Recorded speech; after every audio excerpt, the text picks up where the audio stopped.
Alrighty, I think we can go ahead and get this party started. Let's turn this thing off. Let's switch screens. Hello, everybody. Is my mic working? It should be working. Hopefully it's working. Hello, everybody, and welcome to the Owl House discussion stream. We are here. We are back. The Owl House is back. Exciting stuff. We're here to discuss the second Owl House special. I am joined, as always, by my bestie, my friend from across the pond, Tom from Curmudgeon Media. Tom, you want to say hi to the people? No. Oh, well, I guess that's that then. Hello, I say begrudgingly. There's so many folks in the chat also as well. Thanks so much for being here, everyone. Shia, hello. Magical, hello. May is here as well. Yes, it's working great. Thank you. Robin is here as well. No need to apologize at all. Thank you so much for being here today. Really happy to have you. Desera is here as well. I'm so sorry if I'm saying that incorrectly. Hello. Oh my gosh, there's so many folks here. That's awesome. So happy to see everyone. So exciting to talk about the Owl House again. Before we get too deep into it, Tom and I were talking a little bit off stream before we started, just to get each other's general thoughts before we dove into the episode. And I think that's kind of what I wanted to start with today.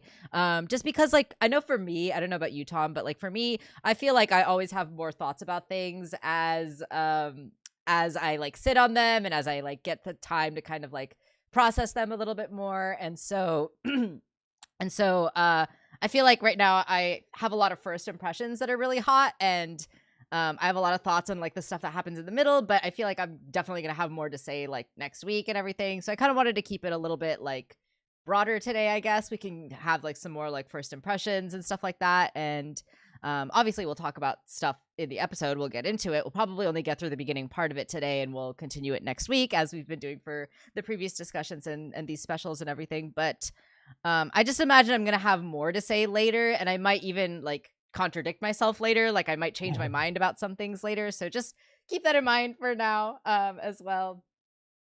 Also, hello, Curmudgeon. I don't know if that's you, Tom, or if that's the other It's Tom. always me. Okay, it's always you. Great. The only person who has access to this account is me, because Okay, it's my great. Google account, and I Wonderful. don't feel comfortable sharing my Google account. Gotcha. Okay, because I know that Ed does pop in the stream sometimes. So I think the chat window doesn't seem to be updating for anyone except like admins and that is a good point. me for some reason. I don't know why. I'm just a viewer like everyone else. I was gonna say admins and mods, but I'm not like. I'm gonna see if I can fix it.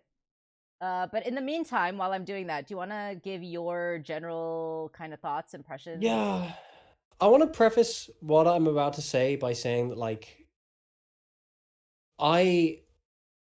everybody wants this show to succeed, right? Like, Yes. no, I don't think anybody is banking on this show failing. Like, this is one of the most universally appealing Disney originals in a really, really long time. Like one of the most universally appealing cartoons in a really long time. Like, you cannot say the same about, for example, Steven Universe. And while I would say Steven Universe is a stronger show aesthetically and narratively, it really pissed off a lot of people for whom it frankly was not for, you know. The Owl House appeals to almost everyone. Like, we get, you know, on my Lumity video, I still get a surprising number of right-wingers like popping in and shooting off their thoughts on it. And it's like, how on earth does this show appeal to you? I have no idea. But this is a show that like more or less everyone is rooting for, which kind of makes it ironic that it's the show that got cancelled, seeing how it seems to appeal to just like everyone across the board. But obviously, like, this is the show that I feel bad criticizing, right? Because it's not like a Velma, right, where you look at it and you're like, this was either intentionally made to piss people off, or it's a show that has no real excuse to have dropped the ball so badly. Right. It's just complete incompetence all around. Yeah. Complete incompetence all around, except for in the art department. Everybody in the visual department of that show is really trying hard. Yeah.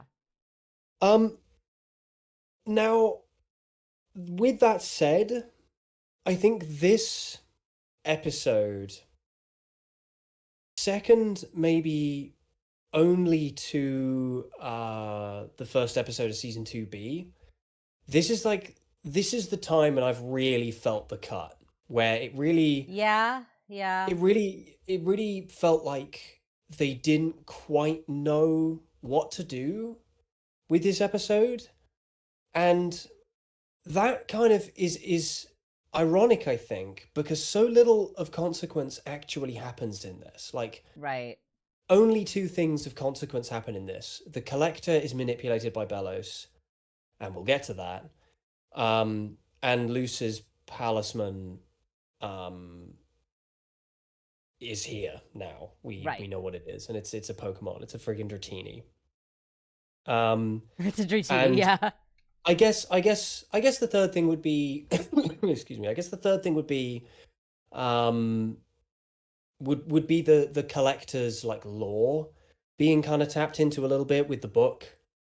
That great big tome made out of slates. It was really, and to be honest, the pacing of this episode I actually didn't mind. Like I know a lot of people have an issue with the pacing of this episode. Sure. I actually didn't care too much. I think the pacing was about as naturalistic as they could make it, given how much they were trying to do. But everything they were trying to do, um, was all basically wrapping up character arcs. Um, Yeah, yeah. which is fine. And I'm like, I'm totally cool with that. And I think But they did that really well. and they did that well. I yeah, but it felt like they felt indebted for there to be a villain to fight because you can't have an episode of a kids' TV show like The Owl House where there's no villain. So they dusted off old Kiki Miki, Yeah, as Kiki Miki was funny, yeah, but Kiki Miki. yeah. They dusted off old Kikimora and they were like, okay, I guess you're gonna be here. I I don't think Hexside should have been in this episode at all. That's At a hot all. take. Yeah. That's a hot take, yeah. I just don't think we needed a resolution on what was going on at Hexside. Not like a detailed one anyway. Sure, You know, sure. um, it felt like a waste of screen time when Ida was barely in it. Like we, is Ida okay? We don't know. It's like, oh, there she is. I guess she's fine. And it's astonishing. I guess it's just a little odd to me that Hexside got more screen time than Ida. um, Yeah, that's a really which fair criticism. which just felt odd to me. I was talking to Toon about it earlier, and Toon and I both kind of concur that Ida just stopped being relevant at some point, which I think is a huge shame. Yeah, that Like is a huge shame. around season 2, they just stopped using Ida, and I think that's a real shame. Because Ida was at one point in time the deuteragonist of the show, Yeah. and moreover, it really felt like the heart of the show was Ida's relationship with Luce, right? Right, totally. You know, the surrogate mother to surrogate daughter thing, the student and mentor, like there was so much of what made the show like a big draw for me anyway, like I can't speak for anybody else, was that relationship. And it really seems to me like that relationship is where the show came from. Like whenever you look at any of the concept art, any of the early developmental sketches that Dana Terrace was doing, it was always Luce and Ida. And now Ida's just kind of become a footnote Yeah. in the story that That like centered isn't her. centered her and which is named after her house. And she's just like in it in two or Yeah. three And scenes, she's great in those scenes, and I love those scenes. But and I it's just wanted a more. shame. Yeah, It's it is just a a shame. shame. Like I wouldn't if I were in a position as a writer where it's like, okay, we need to actually shave off certain things that we wanted to do and prioritize things that we should do or that we need to do, I would have shaved off Hexside in favor of Ida. And moreover, I would have made this the episode where Ida and and uh and Camilla actually meet, which is the Yeah. one thing I was Yeah. actually really looking forward to. Unfortunately, I was one of the few people who unfortunately had this episode spoiled for them a little by the leaks. Right. Yeah, that's a shame. So I knew how the episode ended, and I was already going into this with tempered expectations because the scene that got spoiled for me was not a scene that I enjoyed. Mm. Um, and and so the one thing I was really looking forward to was the idea of Ida and Camila kind of meeting. Because that's the dynamic, that's the conversation I want to see happen, you know? And I think it's a missed opportunity that they didn't have that. I think with these specials, in terms of like narrative allure, I suppose, I mean, what do I know? I'm just some kid, but like if it were me, I guess I guess I just think of it in terms of what is the novelty here that we really need to kind of cross off our list for season 3. And so the whole novelty of the first special was the Hexside kids now being in the human realm, and we get Hmm. to play around with that, and that was a really exciting prospect. Like, oh my goodness, we get to, see these characters in a fish out of water situation where they're not constantly in danger. Um, and then with this, it should have been the inverse. I mean, in a sense, it was the inverse of like, okay, well now it's Camila coming to the demon realm, and we get to see her kind of respond to it. And those moments were always fun, um, especially when she beats people's ass with a baseball bat. Yes, totally. Um, but yeah, I just thought it was a huge shame that Ida was basically barely in it, and moreover that we did not get to see her interact with Camila, because that was the thing I really wanted to see. Um, so I guess overall, this episode feels like the second act. Um, it very much suffers from second act syndrome. Yeah, yeah. I think like a lot of people were kind of feeling that this was going to be the weakest of the three. And like, unfortunately, yeah, it does kind of have that middle act syndrome, right? Where it kind of has to connect the beginning, right? Which like set up a bunch of stuff and was really amazing and was really different too, right? Because we were in the human realm. And then the finale, which obviously has to be epic in its own way, right? So yeah, this episode I think had a lot going kind of that it had to go against to succeed.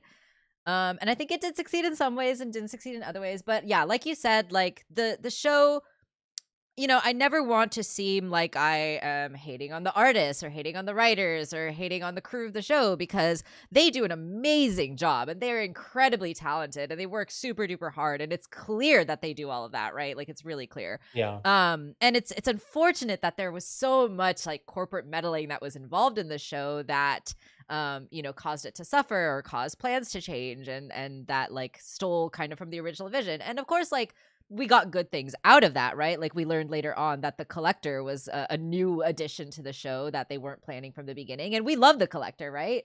Um, so it's really kind of a shame to have the crew's vision be so compromised to the point where a lot of these flaws probably would not have been as like maybe not as noticeable, or maybe just like not as big of a deal because they would have been like in a one-off episode, right? Like I would not have imagined, I would not have minded like the Kikimora stuff as much if it was just like an episode B plot that lasted for like a minute, right? Like I just like I there's a lot that could be said that has to do with stuff that's outside of the crew's control as well. Yeah. Um, that's the shame of it, isn't it? Like, it just makes me feel bad for criticizing these things. But when you're in our position and we have to sit here and talk about it, Yep. Yep. um, it's like, what are we gonna do? Feign interest? I Yeah. don't No. know. Exactly. Exactly. But yeah, I don't know. I don't know. Like, it's in the grand scheme of things, it's not the only show to have had this thing kind of happen. Steven Universe notoriously got cut short, dramatically short.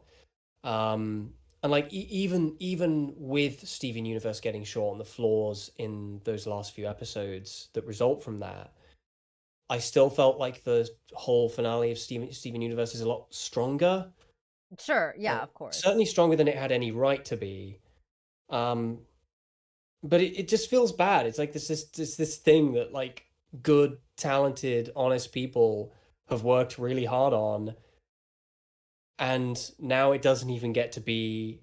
Not only does it not get to be like the best that it could be, it doesn't get to be the complete vision of the people who kind of birthed it into creation anyway in the first Yeah. place. Yeah, Um, absolutely. Absolutely. but on the bright side, the collector is a wonderful, scrinkly little scrungle. Yes, I agree with that. I love the collector. I think the collector was a wonderful addition. I'm sorry, I'm still fighting with the chat box. I have no idea what's happening. I tried using a different application and I'm not able to figure it out. So this is the best I can get it. I'm sorry. You're just gonna have to look at the chat on the right. It's just gonna, yeah, the screen chat is just gonna be fucked up. I can't do anything about it. I'm sorry, but thank you for everyone's patience. Yeah, May says I don't think Hexide needed to be completely cut out, but maybe it could have been less. I kind of agree with that. The Ida teacher perspective. So now what? Yeah, yeah, I agree with all that, Shia. I think everyone was sad about the end credits being made into potential episodes. Yeah, yeah, especially the collector's music. Yeah, totally, totally. The collector's music is wonderful. Yeah, the collector in general is just amazing. I love them so much. I want to pinch his little cheeks. I'm also really happy. Also, hello, Shadow. Thanks for stopping by. I'm also really happy that the collector is like not evil, right? Like he's just a scrunkly little kid, and I love him. And he wants pizza bagels. He just wants pizza bagels. Oh my gosh. I have so much to say about the pizza bagels thing. Tom and I talked about that extensively when the preview dropped, and I was like, I need to know how he knows about pizza bagels. I have so many questions. Well, I mean, he is an elder god. He is. So, he is. That's true. That's true. You know, he knows about the human realm. We know that much. Yeah. Yeah. Yeah, I kind of when the preview dropped, I was kind of expecting Odalia to end up being the villain of this episode. Right? And yeah. then she wasn't. Yeah, she was just kind of like a pathetic loser. Rip. Rip and bip. Oh god. I mean, what did we learn this episode? We learned that Odalia has an ass that don't quit, and Bellows has an ass that quit years ago.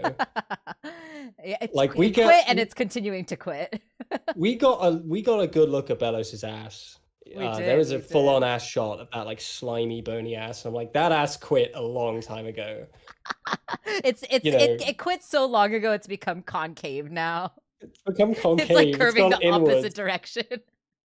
Like, you know, characters with a great ass in the show. You've obviously got you've got friggin' Darius. He's cut. I mean, he's cut. You can even if you were just looking at him from like the waist up, you could infer from the Camila, obviously, Odalia, obviously, Lilith, yeah, Ida. I mean, Principal Bump as well. Oh, Principal Bump, absolutely. Are you kidding me? Again, you have to infer. It's under his long, luscious hair, right? It's under his long, luscious hair and his robe. Like when he takes that robe off, he's just got like a cut blonde. Oh my gosh, what are we even talking about here? We're talking about the important stuff, okay? This is the stuff you'll only get on this stream, y'all. You'll see so many videos about the Owl House. People are talking about the show to death, okay? But this is the stuff that you come here for, okay? This is the cutting edge analysis, the deep cuts that we get here only on the OMG It's Covey discussion streams. This is what y'all come here for, right? Principal Bump got the rump. In this video essay, I will. Oh my god.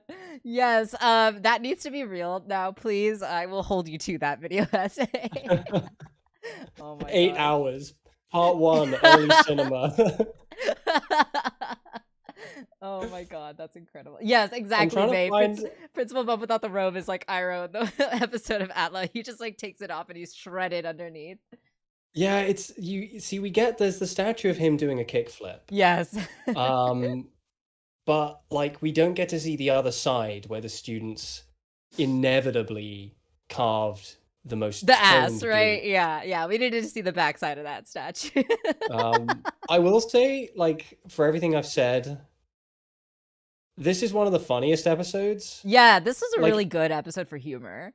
It had a lot of like utterly throwaway gags that I just laughed my head off at. They have one where they're doing that terrible 80s matching sweater family photo. Yes. Which is like such an obscure joke to make, but I love it.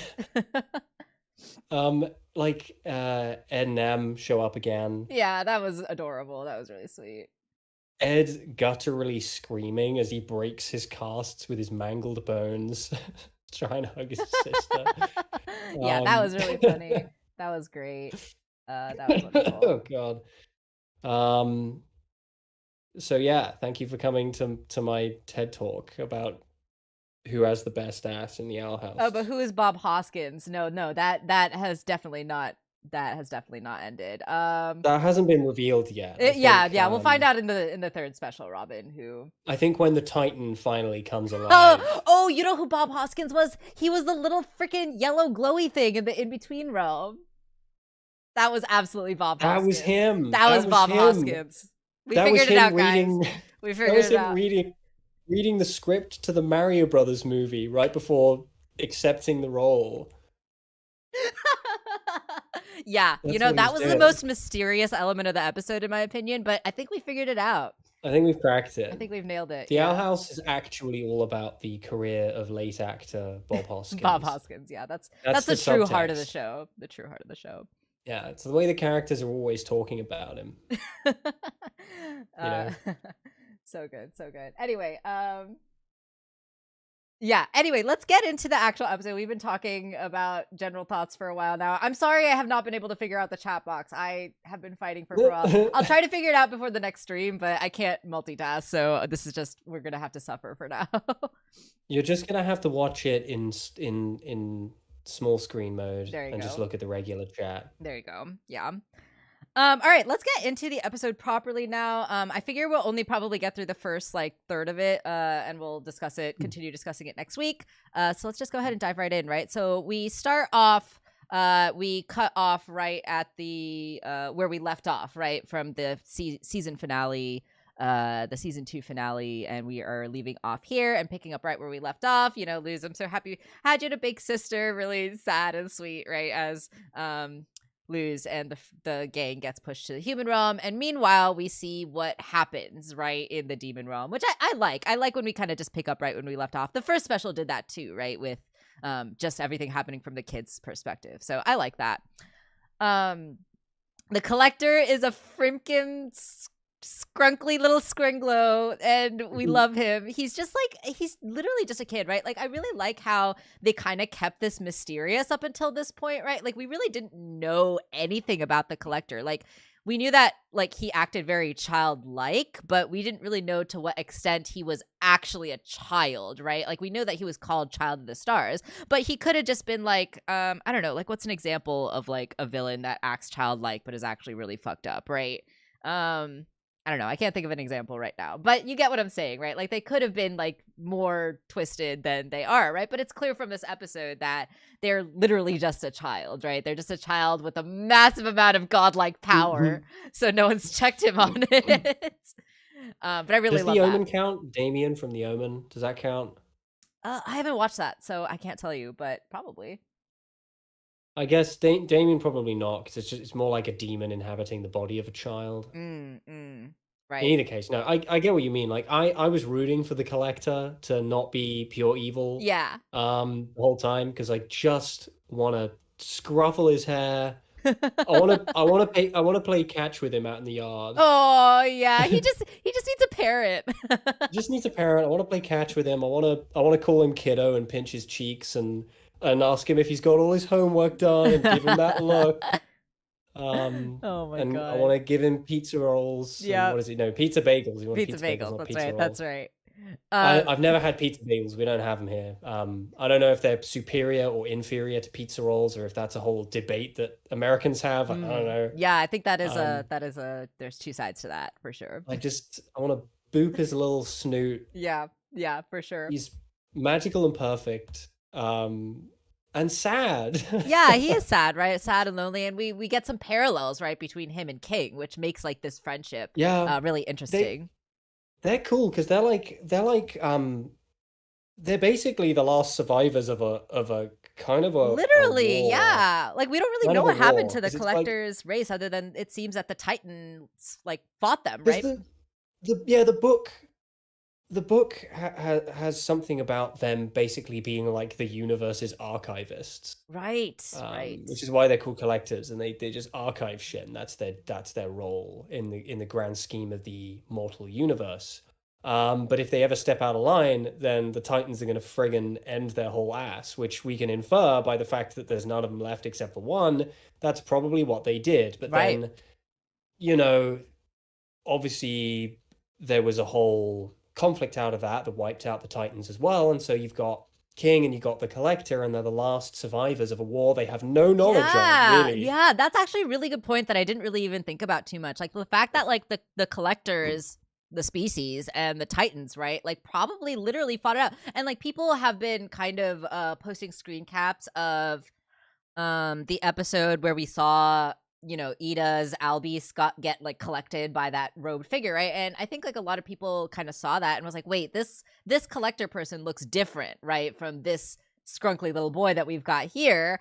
So maybe that's like one of those older, you know, other collector beings, right, that maybe died in the war against the Titans or something, right? Like we don't really know what went on there, but we do learn in this episode, right, that like the Titans yell is something that can defeat the collectors. So it's clear that some sort of conflict happened there, but I didn't really connect the dots that like they are the last two of their species. So yeah, there's even kind of more parallels than it's almost like Romeo and Juliet in a way, right? Like It's the sad thing about it for me is that while King had Ida to kind of guide him and keep him company and be his like yeah. I don't want to say moral compass because let's face it, neither of them had a moral compass until Luz showed up. Right.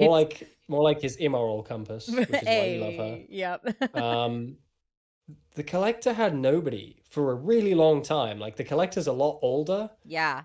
Thousands of years, um, right? Yeah. thousands of years, which relative to his species is not that long. But what the closest thing the Collector had was fucking Bellows. Yeah. And that's we all know how that goes. Friggin' Philip McChucklefuck or whatever his name is. Philip Witterbane. And that's just sad. And when you get that bit when they're sat together in the collector's bedroom on the little moon, Yeah, yeah, and totally, he asks him totally. to leave Francois because he doesn't want to be alone. He doesn't Oh, yeah. want someone to watch over him. He gets lonely at night, and it's like, oh. This gag I thought was funny, right? Where the collector's like, I can hear the world singing, and then it's like all the people like screaming in agony and fear. It's like, yeah, I wouldn't call that singing. That was really funny to me. Sirio says, I like the collector a ton. My biggest worry was that he would be too much like Bill Cipher, but they made him very distinct. Yeah, I agree with that. I think they did a really good job making him his own thing. He is a poor kid. I agree, Mac. He's just a little guy. He's just a scrungly little sprinkle. He's A just a sprinkle. spoinkle. So tell me about your game, Owl House, right? So, you know, King basically describes that the Owl House game is like a game of pretend. And so they basically are gonna like act out like the show, right? What Luz's adventures have been so far. And I thought this was pretty cute, right? Like obviously, King is doing his best, right, to like deal with the collector, right? Like you can't play if everyone's freaking out, like you can't teleport people to the moon because they can't breathe, right? Like he's trying to like be the voice of reason, but King is a kid himself, right? So he can only kind of like go so far. Like he can't necessarily like explain like why we shouldn't be teleporting people to the moon. So I like that this is kind of like the central struggle here, right? Like King and the collector are like they have similar goals at the end of the day, right? But because there's like this disconnect of like the collector having so much power and King not being able to like rein it in. And like there's that fear, right, of like what is a collector going to do with that power? That makes this like very contentious and very like fun to watch. Indeed, indeed. Um, I had a thought and it's gone. I'm sorry. That's okay. Carry on. The imagery of the room. He sleeps on a model world. Oh, I like that. Seriously, it kind of gave me like almost like Little Prince vibes. The collector's room. Yeah, I was thinking about that as Yeah. well. It's like a literal interpretation of a child's room, you know. Yes, right. Like we all had those stars, those glow in the dark stars. We all had Yeah, those, yeah. didn't we? That we'd stick on our wall and like I don't know why. Why did everybody have that? Why was that such a universal childhood experience? I I don't don't know, know. but it's kind of it's kind of made me think about that. Yeah. Yeah, Little Prince vibes. Other people agree. Yeah, interesting. Yeah, I wonder if that's like kind of an intentional reference there because it could be some kind of illusion. Anyway, so yeah, Lilith and Hootie copter their way up here, right? We see the Hootie copter once again, and it's great. And Lilith has a great line, you know, stay away from my nephew. And they go to attack the collector, and the collector really seems to, you know, care about King and want to protect King, right? Like, this is my best friend you're talking to, right? Like, the collector doesn't know that Lilith is King's friend, right? So collector is just trying to protect King and turns them into puppets, right? This is a really fun like just attack, right? Like, or whatever you want to call it, just turning people into puppets and disappearing them is really fun, right? Collector's like, oh, they're not hurt, they're just safe and sound in the new house, right? It's very Dark Souls, this whole thing. There's a character in Elden Ring Mm. who turns people into puppets. Except in Elden Ring it's a lot creepier and worse because it's Yeah. implied that said character uses those puppets for sex, Oh which God, no. which the Let's collector definitely doesn't definitely do. does not. Oh my God, Um let's not. but it's still a very like FromSoft sort of setup. Right, right. I wouldn't be surprised if that was intentional because they've referenced They have, Bloodborne and Dark Souls 3 they in the have, they Owl have. House. So we That's know at true. least someone on the staff likes Dark Souls. Yeah, so it totally could be. The music during this part was awesome. I love the, you know, the Ida's Requiem callback. That was cool. Um, the way that Rain is written in this episode is definitely one of my nitpicks. And that's one of those things where, again, I just feel like it's not necessarily the fault of the showrunners or the writers. It's definitely the fault of the fact that this got shortened so much. You know, I don't want to like beat a dead horse too much because Tom and we've talked a lot about Rain's character, and you know, you're welcome to go back and watch the previous streams if you want to hear like more details on our thoughts on Rain's character. Essentially, I'll sum it up here in saying that like we really love Rain. We think they're a wonderful character and they're really interesting and fun and cool to have. And I love that we get to see Ida, you know, have this complicated relationship. But you know, I just feel like the show could have spent a little bit more time with them, could have developed it a little bit more. It just feels very like surface level to me, and very like I feel like we've been told a lot more about their relationship than we have been shown their Shown relationship, it, yeah. and that's kind of like a With the big. exception of the one episode where we see them as Yes, kids. that episode I think was great, and we really needed that episode. But it's just like I wanted more, right? And I wanted more from them as adults too. Like there needed to be more. Like I needed to see more of like why they were coming back together now, right? Like obviously so much has It changed. But yeah, I don't know. I just want this to be developed more. I guess that's my it's biggest very nitpick. it's tricky, isn't it? Because we now live in a climate where any show could be cancelled for any number of reasons at any point, you know, before it gets a chance to finish the story. And there are other animation climates in the globe, um, primarily in Japan, where they have to plan for that when they're making a show or like a manga.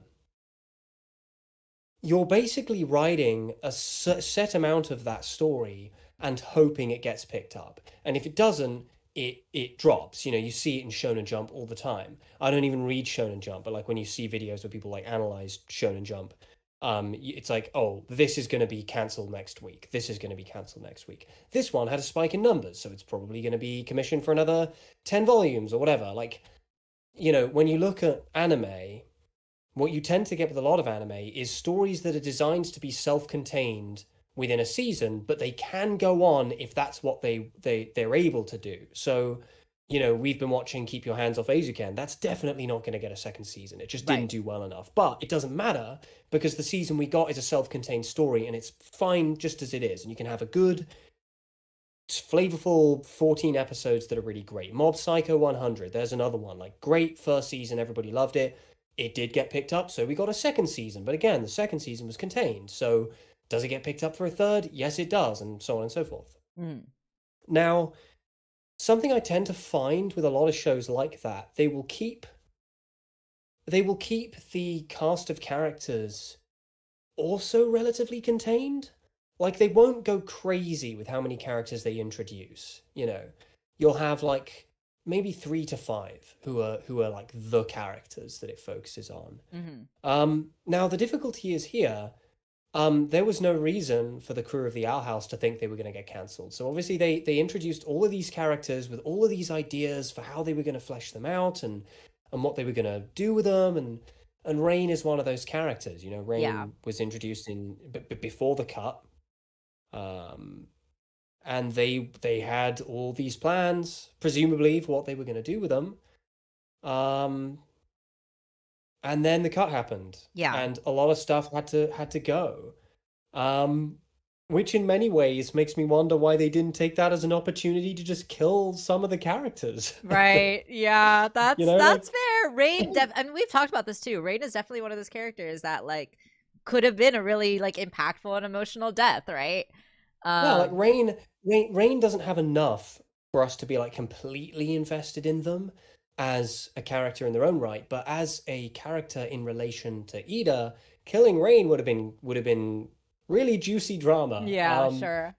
And I don't want to say I was disappointed no one dies. That sounds bad. That sounds dumb. But like it just, and I said this to you before, the fact that we snapped to it and everyone survived makes the threat of that episode feel retroactively Right. null, which Totally. is interesting because the whole Day of Unity thing with the eclipse is heavily based upon the eclipse from Berserk, and I know they're never going to go in the Berserk direction. Of course they're Right. not. Of I'm not an course. idiot, Yeah. but like the eclipse in Berserk has influenced many similar scenes, right? In children's media and not in children's media, because Berserk is a really prolific story that a lot of people resonated with, right? Right. And the eclipse is a moment where in Berserk, everyone fucking dies except for like 3 people. So they Right. spend literally like hundreds of chapters, like 14 full volumes, building up this like found family, this troop, and they kill all of them. And it's extremely painful to read or watch, depending Right. on,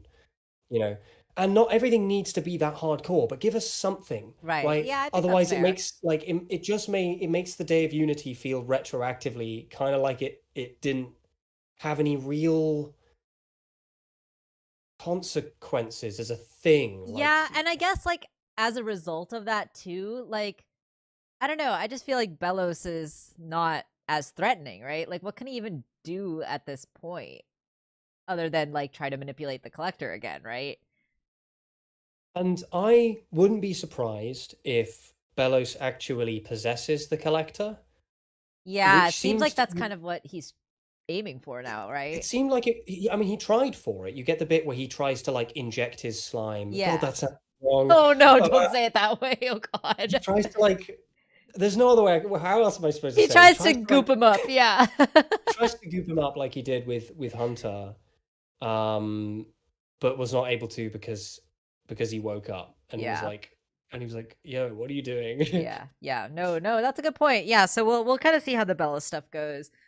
Folks in the chat right now are talking about show cancellations. Rest in peace, all these wonderful shows. It's really awful to I see. would really love to see Pantheon, but there's no way for me to see it without pirating it, and I don't want to pirate Mm, it. I'd like to actually give them my money. I think they deserve it, but yeah, um, yeah, it's we just live in that climate now where just anything could just get cut it's like that, horrible. I you really know. hope that it swings in the other direction soon and that we get some protection Um, for workers and I showrunners. think I think it's tricky, isn't it? Because like I don't know how much to sympathize with the people making these decisions because I don't sympathize with them. I think more often than not, these decisions are being made from like cynical Yeah, perspectives sure, where, definitely.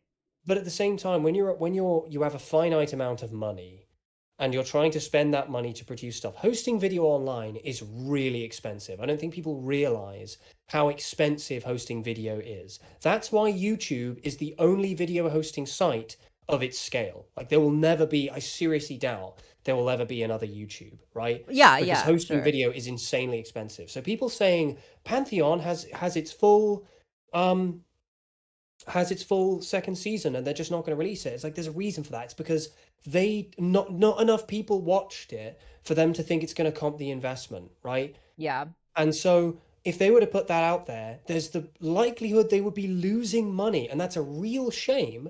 And Toon will agree with me here. I think this ultimately falls on them for failing tremendously to Yeah. actually make sure To that market the it. kind of to market it to the people who would want to watch it, Yeah. right?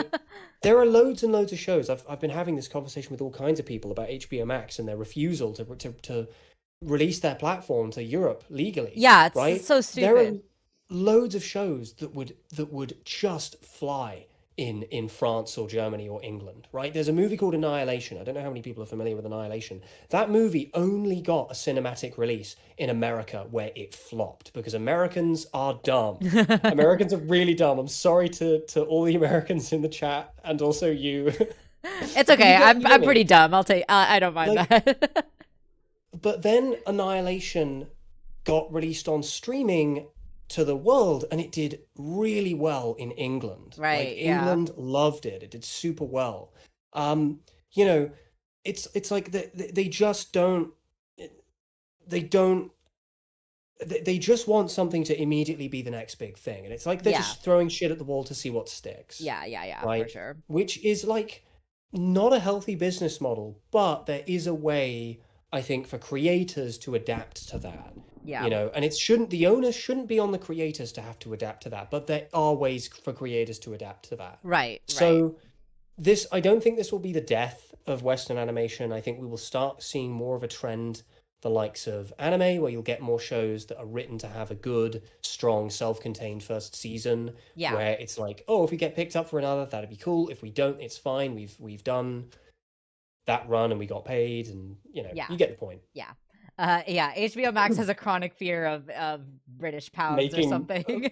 They have a chronic making money. Yeah, or something or another. Yeah, no, we could go on a whole other rant about the animation industry and shows and cancellations. That's a whole thing that we could talk about, but that's not what we're here to talk about today. But We're yeah, here to no. talk about the collector's adorable, amazing Yeah, face. when we before we started the stream, you told me that I had to pause on this frame, so I did that for you. I just love this frame so much. It makes me so happy. I immediately screen capped it and saved it, and I did a redraw of it. Yeah, That's what I did today. I was like, no, I'm gonna redraw this, he's and such a great face.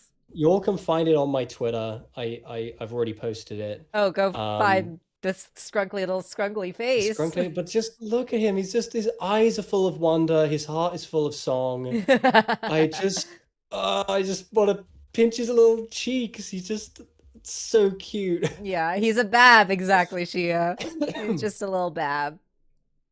I love him. I love him. I love his little mane as well. Yeah, His he's great. Little beautiful, babby. scruffy mane.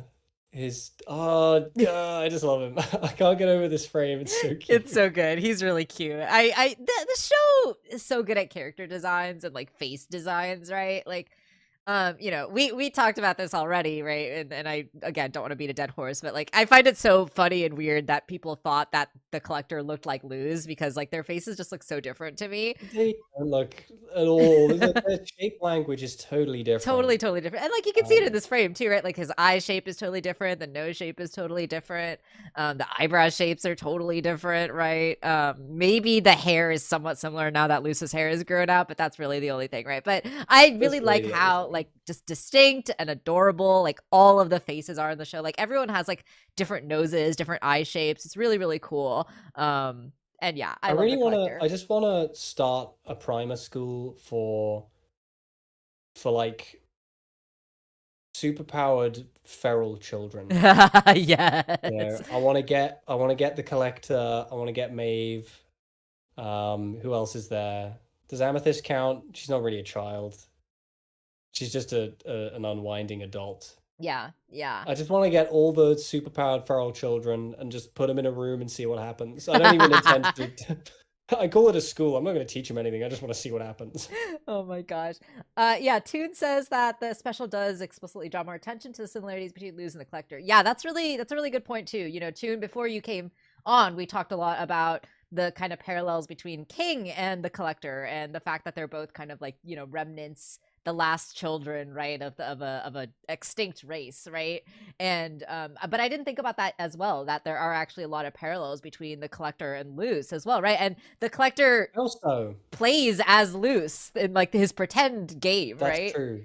True. So yeah, he's like literally exactly a perfect fit for like the little Owl House family. He's like so similar to both King and Luce. So Shadow, the Collector's that kid from the video. What do you have? A knife? No. No. I love that video so much, and that's exactly right.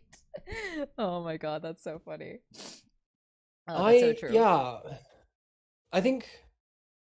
Do we think there are like personality similarities between the Collector and Luce? Because I think their ideas of like escapism are kind of similar, right? Them trying to like run away from their responsibilities, them not necessarily fitting in, right, with what's like expected of them. I think that's maybe that's not personality, that's more just like character similarities. Yeah.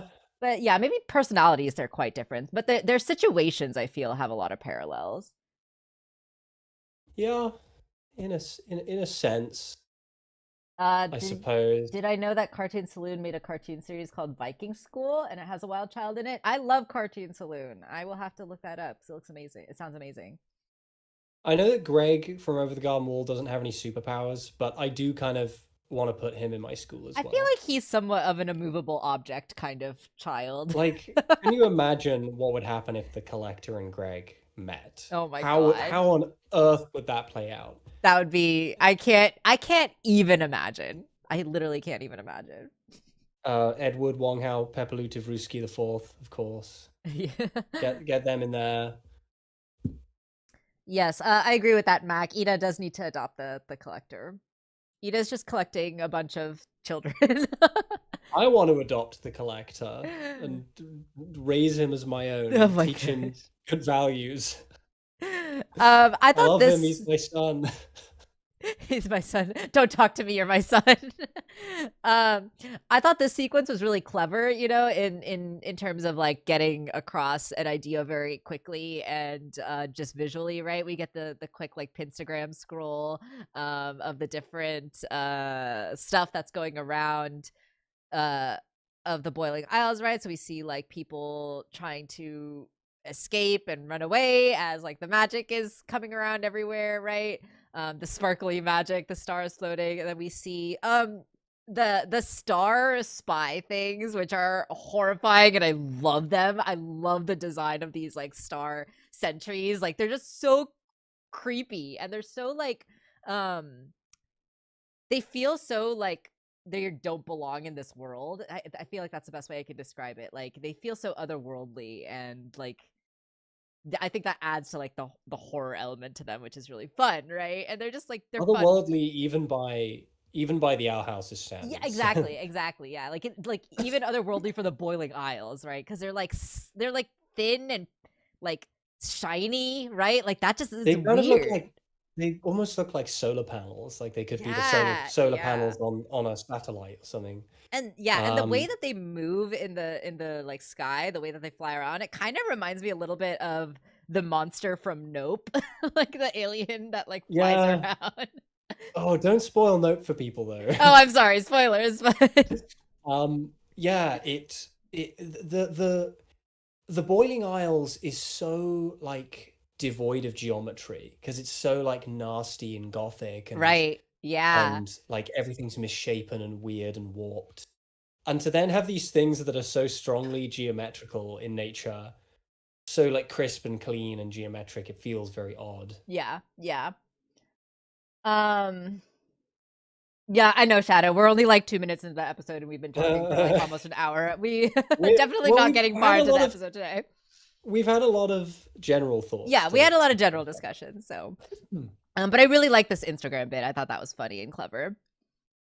Daily knee views. Oh, right, the knee. The knee, right? Yeah, the knee is the location. I get it. I was like, what does this person have, like a knee fetish? They're just taking selfies of their knees every day and sharing. sharing only the knobbliest knees in the boiling island. You look fun. Want to play? The collector says to Ida, and we get the roar of Ida before cutting to the title sequence, which is fun, right? We obviously don't see what happens between the two of them, but we kind of learn later on, right, that the collector turned them into puppets, and then King was kind of able to negotiate letting them free. And we finally made it to the title sequence, guys. We did it. It only took us like an hour. It only took us an hour. The one thing I wouldn't go as far as to say I don't like it. It's just something that like consistently kind of takes kind of a little takes me out of it every time it happens. So much dramatic emphasis has been put on King now, which I'm all for because I like King. Yeah. I just the thing is that King's power is his voice and his like vocal projection. And like the whole thing of King saying where was a joke for so long, it doesn't stop being a joke just because of the context of the scene. Like whenever he goes where, it doesn't matter how loudly he does it and how much the show wants it to be dramatic. It's funny when he does it. Oh yeah. Oh yeah, absolutely. Slightly takes me out of it. That's fair. That's fair. Yeah, that's a fair criticism too. Luz waking up in the Star versus Magic Realm again. That's so funny. Yeah, so Luz wakes up in the in-between world. So this is interesting too, right? Because she is like the only one here. She was kind of almost kept back for some reason, which is interesting because she walked through the door with her mom, right? So it's interesting that her mom made it through just fine, but she kind of got lingered back a little bit. And then we see, this is like the most mysterious part of the episode, right? This is something that we got kind of hints about in what was it, Yesterday's Lie, I think was the episode, right, where Luce was in this in-between place for a bit, and we heard like those whispers and stuff, right, and we didn't really know what was going on there. But also like the collector was in this in-between space, right? That's where they were trapped. So like who the heck is this little yellow thing other than other than Bob Hoskins? We figured that out. But this is really mysterious, right? Like this is so weird. Like this little guy like waves at Luz and he looks like a little bat thing, right? And like he's glowing and he's yellow and it's like what is this? What is happening here, right? Like I don't know. Do we have any theories on what this thing could be? Does anyone in the chat have any ideas? So it has wings. Could it be like a Titan? Oh, is it related to the Bat Queen, maybe, you think? Maybe I don't know. Maybe it's Maybelline. I don't know. Is it like maybe it's Maybelline? Maybe. Yeah, I don't know. Like I saw someone say that it could be like the Titan, but I don't really get how that would work cuz I don't know. I just feel like the Titan has to be dead. Well, I don't know. Do we think there's nothing to say that this person is alive or if they're just like a spirit or a soul or something? I don't know. Titan, probably some kind of Titan, I think. People in the chat seem to think it's a Titan. A Titan or the Titan? That's my other question. Maybe it's fucking my theory for Luz being in between is because she went there before. That's true, yeah. She's one of the only people to end up in that weird in-between realm, purely by happenstance because they didn't build the portal right. Yeah, yeah. They built a nasty wish.com portal. That's right. Might be Titan Spirit. Not so average fangirl says it looks like the Titan or like a future king. Interesting. Do the Titans grow wings? That's a good question. Some say it's King's dad or future king. Future king. Did we see? Weird. I mean, that'd be interesting. The King's dad. Titan. Maybe King's dad, but we've seen the great mural they had of the Titans fighting, like engaging in a fight, and I'm trying to remember if we could see wings on them there. I don't know if we could. Right. I have literally no idea. That's why I was kind of like, is the Titan alive or not, Mac? Because I do remember that we saw that heart beating in season 1, but was that the Titan's heart? That's another question. We never really got that confirmed. Well, I mean, I'm trying to think of characters we've seen who are humanoid and have wings. Obviously, the first that comes to mind is Beast Form. not beast form, sorry, furry Harpy, form furry eater. form. Yeah, that's right. Furry form eater. The furry form There's eater. We have the owl beast, right? There's Like Kevin Michael Richardson as the Titan Trapper with the those aren't real wings, they're obviously, but like their costume, that's that's what's making me right. think The about it, is that Titan trappers, those assholes. Yeah. their costumes are made out of the carcasses of Titans, right? They That's hunt the right. So some Titans. Titans do have wings. So we can maybe infer that some Titans do have wings. That's a good point. That's a good point. I didn't connect those dots. So yeah, this could be like some sort of Titan, some sort of spirit of King's dad. Could it be the Titan, the Boiling Isles Titan?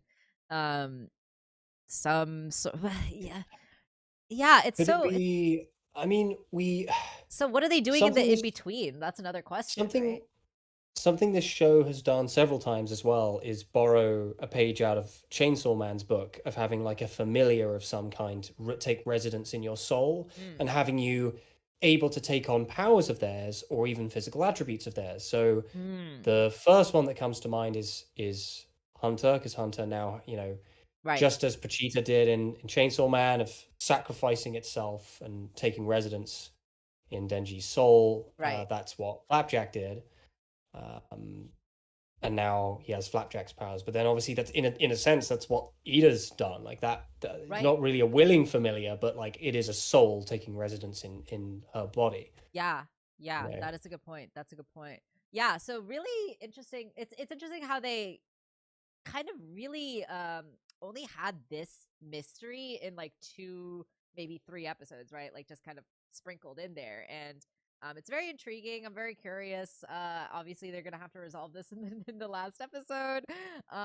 So hopefully we will get a satisfying answer, because yeah, right now I have no idea. Like if it is the Titan, if it is somehow related to King's dad, like I have so many more questions, right? Like why the heck is he in this in between space? Why is he so freaking little? Like, why is he a bat? Right?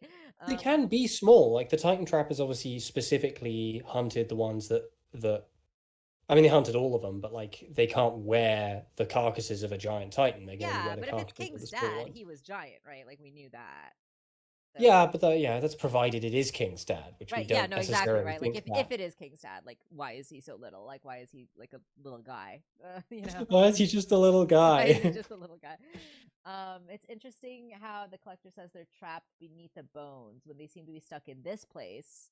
So this place seems to be connected to the Titan. That's a good point, Shadow. That's a good point. Um, yeah, so many questions. I appreciate how they kind of peppered in this mystery throughout the last season and here. But yeah, curious to know how they're going to resolve it in the finale. I guess we will see. We will see. We will see.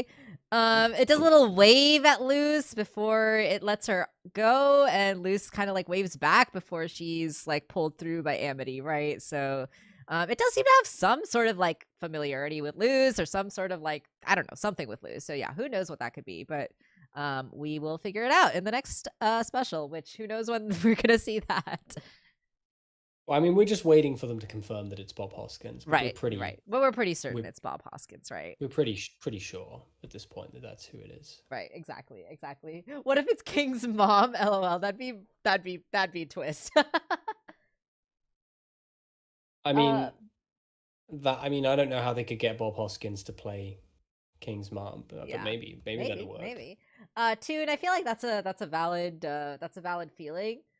They do have a lot to get to in the finale, so we'll see how they handle it. Yeah, I don't know if I was rationalizing how they'd fit it in. I was trying to explain how a lot of the things, like there are certain threads that can be figured out, I think, fairly easily in not a lot of time. We talked a little bit about the collector lore because they bring up the collector lore. I don't know about you. I'm fine with mystery. I don't Yeah, no, as absolutely. it is not a requirement of my enjoyment of this show for them to go into extensive detail Yeah, no, about the totally, collector lore. I think all they need to do is give us enough for us to get a picture. But they're elder gods; like we don't need to understand them. Like they're part of what makes them existentially horrifying is not understanding them. And there's other totally. stuff like Evelyn. and Caleb, again, that's stuff that we've basically got enough of a picture of Yeah, we don't really need any already. more. Yeah. All we need is like all we don't need it. We can infer already, but like the only thing left is to make it explicit that Evelyn is actually a Clawthorn Right. ancestor, right? Right. Um, so there's lots of stuff there. It's not like I'm trying to rationalize how they fit it in. That's like kind of the opposite of what I was doing. I was trying to establish that actually they still have plenty of time. Like, Yeah, you that's know, true. That's true. They it's do. regrettable that there are certain things they didn't cover in this episode, which I think would have fitted in naturally into this episode, but they still have plenty of time. Yeah, that's true. That's true. I loved this bit here. Hunter's obviously like, Bellos is gone. We don't see him. And Camila says like, this mama is hungry for vengeance, and Gus says, now that is a fight I'd watch. And I feel like this has to be foreshadowing. Like this, if this is not setting up Camila beating Bellos's ass, I will be somewhat disappointed because I need to see this. I'm afraid I really hate to burst your bubble, but I don't think Camilla's ever gonna beat Belos's ass. Oh well, he ain't got not his one. ass literally, right? Because He we've ain't got established one. he doesn't have one. He's flat as a board down there. You know, he did not spend enough time at the gym. No, but I am ready to see Camilla kick his face in. Do you think he was intimidated? Do you think he went to the gym like he was like, you know what, this is the year. This is the year. It was, this is the year I'm finally going to get cut. And then he went to the gym and he saw Principal Bump just like sweating it out on the treadmill. And he saw those glutes and he was like, fuck. Yeah. I mean, I'd be embarrassing myself if I went in there now. Yeah. And he's hated Principal Bump ever since. Absolutely.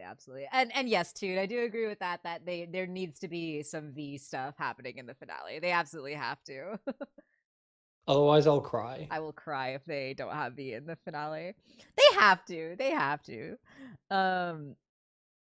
All right, let's continue. So they are continuing along into the Boiling Isles, right? And they are just very happy to be back, right? Obviously, they have been gone for months, and this is like a very cute moment, right? Where Willow is just happy to see the red grass and the plants, and Gus has this very cute little like, "We miss you too, Willow." He makes like little grass people, and it's just very cute, and it just goes to really show like Gus and Willow's friendship, like they have been friends for so long. They know each other so well. They support each other, and I just really love their friendship, and their friendship had a lot of great moments in this episode. Yeah. How do you feel about the fact that the emotional resolution fell to Hunter? As far as Willow was concerned. I think it could have been more than just Hunter, but I didn't mind that it was Hunter. I didn't mind per se. I guess I'm one of those people that always feels slightly weird when someone else has to pick up the emotional slack for someone, but I don't know. Like I guess I kind of hoped that Willow would come to the conclusion that she comes to kind of her own accord rather than needing to be saved. I don't know. I guess it just feels odd to me that Willow needed to be saved, seeing how Willow, like, they spent so long building up Willow as someone who was actually, despite her legacy as being half witch, she was completely capable of. Yeah, well, I think like herself. Willow's almost her arc in this episode, right, is kind of like, she's really holding it all in, right? She's like trying not to ask for help, she's trying to be the reliable one, right? And so I think like I like that she had that moment of being vulnerable. Asking for help. There's asking for help and then there's being saved, which narratively I look at as different things. Okay, yeah, that's fair. Because they come with very different implications, I think. But it didn't bother me. It was just something that made my brain go. I think I liked it. I didn't mind that she was being saved because I feel like sometimes we do need to be saved from ourselves. Someone fucking save me. Yeah. Toon says it makes sense because Willow and Hunter's relationship is built off the fact that they build up each other's confidence. Yeah, absolutely. And I think like it works with Hunter too, right? Because like we had that whole episode of establishing the parallels between Hunter and Willow, right? With Hunter and Willow both having been called half a witch before, right? And then in that moment we see later with Hunter and Willow, right? Like he says like, don't you dare call yourself half a witch again, right? And it also kind of shows like Hunter's growth, right? And so I think I liked it. I might have more to say about it next week. Yeah, I liked it fine. I guess it was just one of those things I had to kind of do. I kind of had to think about. Yeah, yeah. I think I still Um, need to think about it too. I'll probably have more to say next week. This is a heartbreaking moment too, right? Where like Hunter is obviously coming fresh off of the trauma of losing his palisman, right? Like he's like almost has a nice moment of like just being happy and smiling and seeing Willow happy, right? But then he hears like the bird chirping, right? And sees like this red bird in the tree, and obviously that like triggers him and he lashes out, right? Like we don't have time for red grass or illusions or whatever, right? He's obviously grieving and distressed and stressed about Bellos too, right? Like we kind of see that paranoia come up again too, right? So something I did like about this episode was I like how no one's struggle really got dropped. Like Willow's struggle got, I think, a good amount of time, proper time. Hunter's struggle got a good amount of time, proper time. And I feel like they interplayed these struggles really well. So I like the way that Willow, Gus, and Hunter essentially was handled in this episode. I think that that was something that was really well done.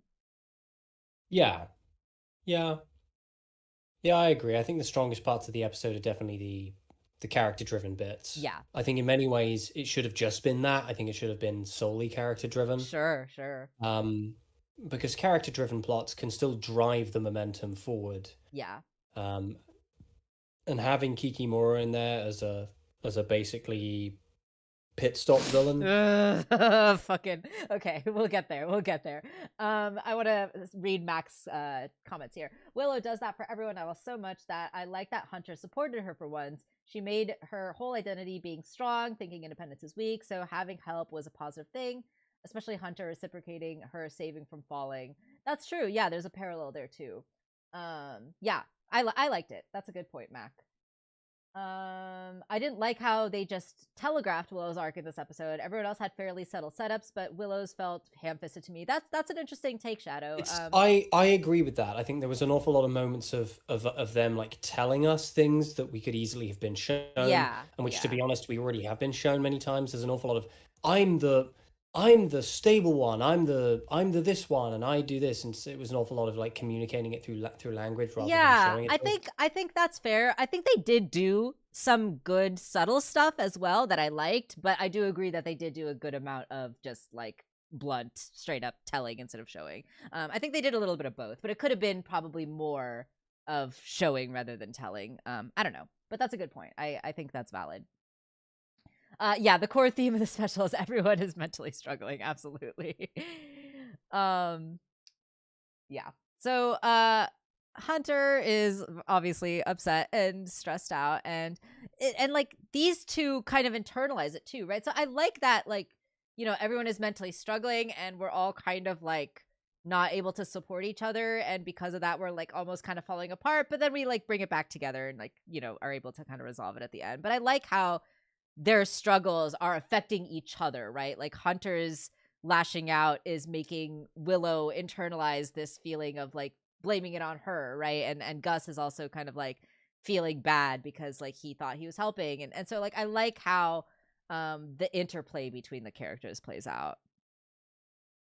Yeah, yeah, that's always been a strong suit of this central little cast of characters. Yeah. Um, is the interplay. And that was ultimately what kind of saved the episode for me, is that I genuinely did like that stuff. Yeah. I have no idea what my opinions of this episode would be if that wasn't there. Yeah. Yeah. Um um, yeah, I thought the Camila stuff though, the Camila stuff was definitely my favorite of the episode, and her stuff I felt was done with a lot of really wonderful subtlety. Which I will be yeah, it was pointing done out with grace. as we get to it. And this is the first kind of moment of that as well, right? So we get this moment of Amity just being beautiful and like being lovely and you know, playing with the abomination goop, and we get this very pretty lighting, right? This like romantic shot of Luz's point of view of Amity. It's very sweet. Um and you know, we see like a little smile from Luz, right? And she's like blushing, right? Because obviously she really cares about Amity and she really like likes Amity and obviously wants to be with her, right? And we see Camila smiling, and we get this just subtle moment of Camila looking at Luz with just like this little look of sadness, right? Like this is one of those subtle moments that I really loved in the episode of what's going on with Camila, right? Like she is seeing these things in Luce. Like she is finally noticing her daughter and like these things that her daughter is experiencing, right? Like Camila knows that Luce is taking on this burden. She's blaming herself and like is martyring herself, right? Saying like I'm never gonna come back to the Boiling Isles. I'm gonna stay in the human realm, right? And Camila doesn't want that for her, right? And we know that Camila wants Luz to be happy. We know that Camila wants Luz to embrace these relationships that she has developed, right? We know that how much Camila is happy that Luz has these friendships and everything, right? So I love that we just get this subtle moment of Camila just noticing Luz being sad at the idea of losing Amity, right? And obviously this will culminate into the climax with the Palisman scene of Camila and Just Luz wants having. to be understood. Absolutely, right? Absolutely. Ugh, I love that scene so much. I absolutely teared up, but we'll get to it. We'll get to it. I'm getting ahead of myself. But yeah, this is just one of those subtle moments with Camila just noticing, right? And I really love that we got so many of these in this episode. And the subtlety of this was awesome, and I loved it. Agreed. Agreed. And No like she complaints she there. like changes her attitude, right? She's like, "Oh wow, this is so pretty. The skies, the trees, and like the skull, right?" And she, like even though, and I love how she just rolls with the punches, right? Like her first reaction to things is to always freak out, but then when she notices that like no one else is freaking out, she like immediately like backtracks and she's like, "Oh no, no, okay, we're fine, we're fine, we're fine." Right? Like She's doing her she's best. doing her best, and I love her. I absolutely adore her. Camila No Say to Marry Me Challenge 2023. Impossible. Not Impossible. real. Doesn't exist. So the collector basically like what's the word I'm looking for? Bedazzled the Boiling Isles and It's like when they come back to, it's like after oh fuck, what was the one Adventure Time arc called? When they come back from seeing Finn's mom and like the Candy Kingdom has become oh even yeah, more that's right, candy. that's right. I forgot what that arc is called, but I know what you're talking about. Yeah. Or it's like the Mabel's dream bubble in Gravity Falls with the Yeah, except rainbows. less obnoxious Less obnoxious. and containing less late stage French existential philosophy. That's right. That's right. No one quotes Sartre at the end of this episode. That's right. That's right. Camila Which I think saying is a shame. Camila saying, I can really see this place helping you with your taxidermy hobby. Again, like just trying to be She's just trying supportive, her best. trying her best. She's so sweet. Yeah, I love it. And then yeah, Lou's just being like, I haven't changed my mind. I'm still going to go back to the human realm. And we know that Camila like wants to change her mind on this, right? So how this is going to and I think Luce will have her mind changed pretty easily at this point, especially after the scene with her and Camila, right? So Yeah, I like that they have more or less resolved that with Camila really quickly. yes. It would have been I would have found it maybe a little frustrating if they would have that to deal with on top of everything else. Right, of I'm course. pretty Yeah. sure they're not gonna make it so that Luce never comes back to the demon realm. I seriously don't think that's gonna I don't happen think that's gonna happen, yeah. for a few reasons. Chiefly, they're building like they keep talking about it so openly. It would be really weird if they didn't switch course Yeah. on that. But also, that's what Amphibia did, and I didn't realize just how many people hated that. Like they have a Yeah. I disagree with those people, but a lot of I people didn't like completely it. I completely disagree with them. I'm a staunch defender of the Amphibia finale, but a lot of people hated it. Like a lot Yeah. of people were really not a fan. They felt betrayed because they're children who have no concept of life or priorities or having Ouch. anything to be concerned about. Shade Um, thrown. well, what do you want me to say? A No, show no, I cannot agree with betray you. you. I agree with you. I agree with you. I'm just Like saying. grow up. Um, Yeah, so I felt like Disney and everybody in that like cohort already have a crash test for how that performs with audiences, and the answer is not well.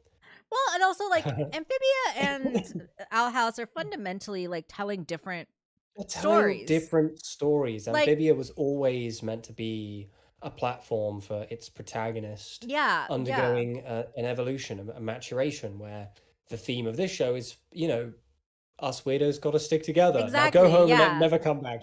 Like, yeah, definitely Amphibia had the found family theme, but the theme of that show surrounded around Anne's growth and how Amphibia was almost like a catalyst for that growth, right? And like a metaphor for a lot of the things that we deal with growing up, right? And so the idea of Anne going back to the human realm and like going about her regular adult life, like it fits with that metaphor, right? Of like the struggles we go through in childhood to grow ourselves out of that mindset and then move on with our lives, right? And we don't always necessarily have the same people with us in those different phases of our lives, right? And that's just like that's life and that's realistic. And I really love the way that they portrayed that so beautifully in Amphibia. And the story that they're telling here in Owl House is about found family, but in a different way, right? More so about how like we have to find our family in this like crazy world, right? This world that like isn't going to see us for who we are, isn't necessarily going to treat us well if we don't conform to, you know, the standards, or if we're different in some way, if we're neurodivergent, if we're queer, right? Like the show has all of those elements to it as well. And how we're able to find each other and stick together despite all of the things that are up against us, right? So these metaphors of traveling to a different realm, while there's a lot of similarities between these two shows, like the way that these catalysts treat the protagonists are fundamentally different, and the arcs of these protagonists are fundamentally different. So that's a big reason why I think we can safely say that this show is not going to end the same way as Amphibia is. At least that's my take on it. It would be very odd. It wouldn't fit Yeah, the way it did with Amphibia. yeah, absolutely. uh yeah, I would love to see that. So we'll see how it goes. I love just like this little bit of like kind of collector world building, right? Like we just see the butterfly with like the collector symbol and the stars on it before the Belos goopy man comes through and stinks up the place with his goop. And his flat ass. And his flat concave ass. His awful. I mean, you know, come on, dude, do some squats. Have some shame. Don't skip leg day, my man. Come on. What do we take of this? This was really interesting to me. So we see kind of like a ghost, right? The ghost of Caleb, like kind of Fucking appear ghost for of Belos, Christmas right? past. What did you say? I said it's the ghost of Christmas The past. ghost of Christmas past. That's right. And then we see like kind of the bloody dagger, right, like above his head. Because Kind he of fucking killed his yeah, ass. because he killed him, right? And you know, I bet Caleb had a great ass. I I bet bet that's Caleb had the a real reason. fantastic ass. Bellos was just jealous of his That's brother's why ass. he did it. He looked at him. He's like, "Oh my God, why can't I have those toned, rotund cheeks?" Oh gosh. And he couldn't take it anymore. The jealousy was consuming him. He was always that's why he killed all of the Golden Guards, because they had that juicy rump DNA. Exactly. He just couldn't handle it. Oh, gosh. But this was interesting, right? So I'm curious about where this is going to go exactly, like how this is going to play out, right? Because Belos, obviously, I feel like it's safe to say that Belos is not getting redeemed, is not getting any kind of like redemption. Like we kind Oh of God, get no. we kind of God get an no. idea of like we kind of get like an idea of his backstory and like the tragedy element of it, right? Like the fact that they were orphans, the fact that he was kind of almost like indoctrinated into this like witch hunting society and kind of almost forced into this, right? Like there is an element of tragedy to Philip's story, and I think like that is interesting, and that makes But for a he's too compelling far villain. gone. But he's too far He's gone. too far He's gone. he's not going to get redeemed. He's not going to get like any kind of real chance, right? So I'm curious Yeah. about what role this like The guilt is going to play in the the story. the real villain of the story is organized religion. I mean, yeah, no, literally. I mean, unironically, absolutely. Like, I'm really glad that Bellows has retained as a villain, because Bellows was always so compelling. Yeah, I'm glad The to. stuff with the Witchfinder General was that added a realistic dimension to him that Yeah, makes him even more threatening and horrendous if you understand the history. yeah, And I'm really glad they didn't just get rid of him with the Collector and just yeah, replace him with the Collector. I'm glad with what they're doing. yeah, me too. Um, I kind of, in Fargo season 3, uh, you've got Yuri Gurka, and he's like a proud ex-member of the Wolves 100, and he like boasts about killing, raping, and killing hundreds of Ukrainian civilians. And Mm-hmm. then he ends up in a bowling alley in the middle of a forest that may be Limbo and meets the Wandering Jew, who like introduces him to the angry spirits of all of the people he killed, who Yeah. like stare him dead in the eye and then presumably tear him to shreds. Right. Yeah. I like I feel like there's an element of that here. Yeah. Yeah. Definitely. Definitely. Robin says, oh, Robin, that's I don't agree with that. The guy is a Christian. I'm sorry. yeah. I was gonna say, If the you're a witch dagger. hunter, you're a hardcore Puritan, which he is. The dagger giving you Terra vibes is interesting. I wonder if that like implies anything. But yeah, no, I agree with what Tom is saying. Like the only reason he isn't explicitly Christian is because this is the Disney Channel. Like in every other sense of the word, he is a Christian. He is a Puritan. Yeah, Like I think like we can very safely like draw those connections. The only reason it hasn't been spelled outright is because it's Disney Channel. And I mean, we yeah, did and get him Disney don't saying, they don't want to they don't want to offend the Christians who, let's face it, have a tendency to be very sensitive about these of things, course, yeah, based on the reaction to Wolfwalkers, which right. was way more explicit. Exactly, yeah. But you know, with Philip being like, "Oh, we're gonna save your souls" and all that stuff, like I feel like they're very deliberately drawing those Yes. parallels, He right? comes from a Puritan era of history. He wants to wear a Puritan title in the form of the Witchfinder So General. He so is a is Puritan. so is this then the ghosts and shit? Like, is this like his Catholic guilt or something? Like, I don't know. Like, I I want it to be I really want it to be a Yuri Gurka situation where right on his deathbed he sees them and they fucking tear his soul to yeah, shreds, or like yeah, I drag would him love to that. hell or something. That would be great. Absolutely, absolutely. And it seems that this kind of this little sequence here with Bellos like, you know, walking forward and him being like, "Oh gosh, I need to find a new body," right? Like it seems to imply that this ghost is part of him. I don't know.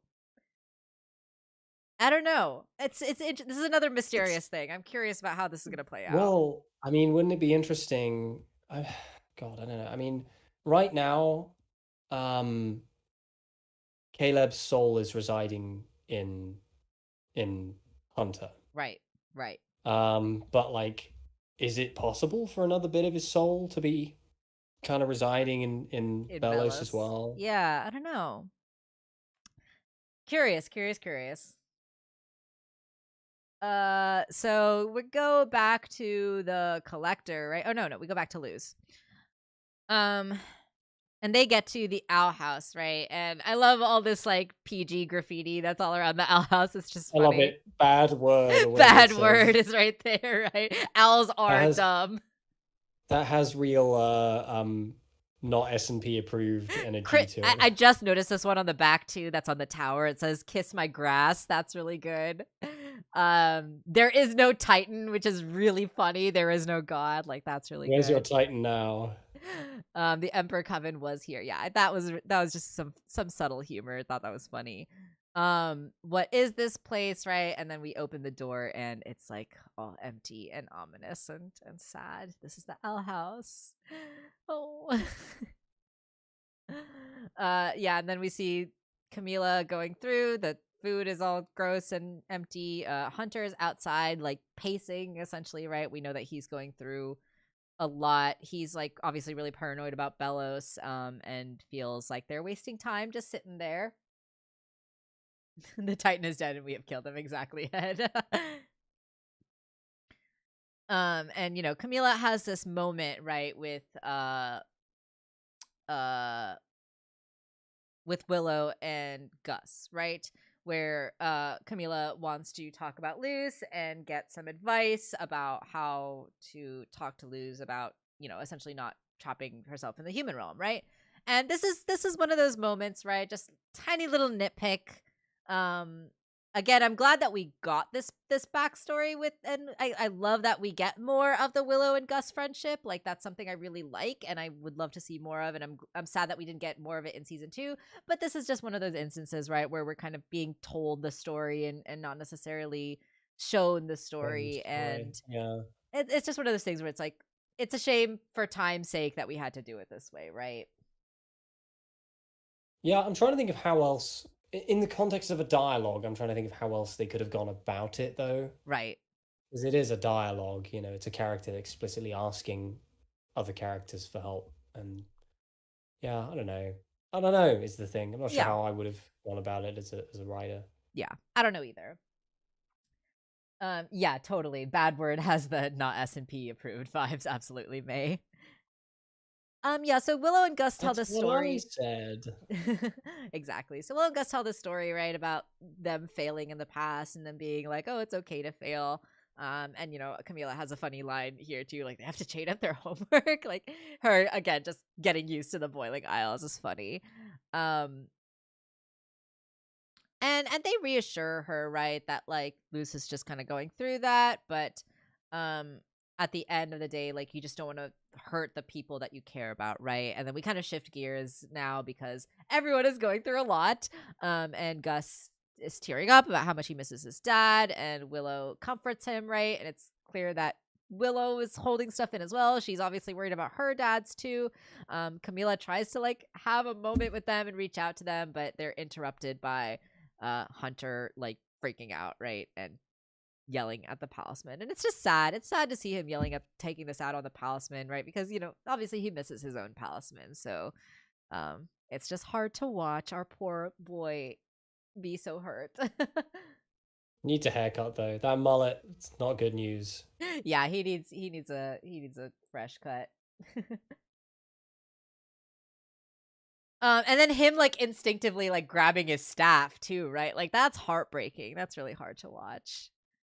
Oh god, yeah, I missed that. Yeah, That yeah. is He so sad. he like hears something, he thinks it's Bellows, and he like grabs the air, and it's poor baby.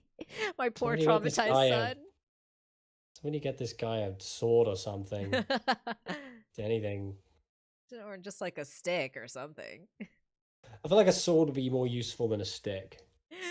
Um yeah, totally. Then we get a moment here with Camila and Willow, right? And Willow, I really like the voice acting in this scene. I think Willow's voice actor did a really great job with these lines. The "Don't worry about me." Like if you go back and listen to this line in the episode, like her voice goes up.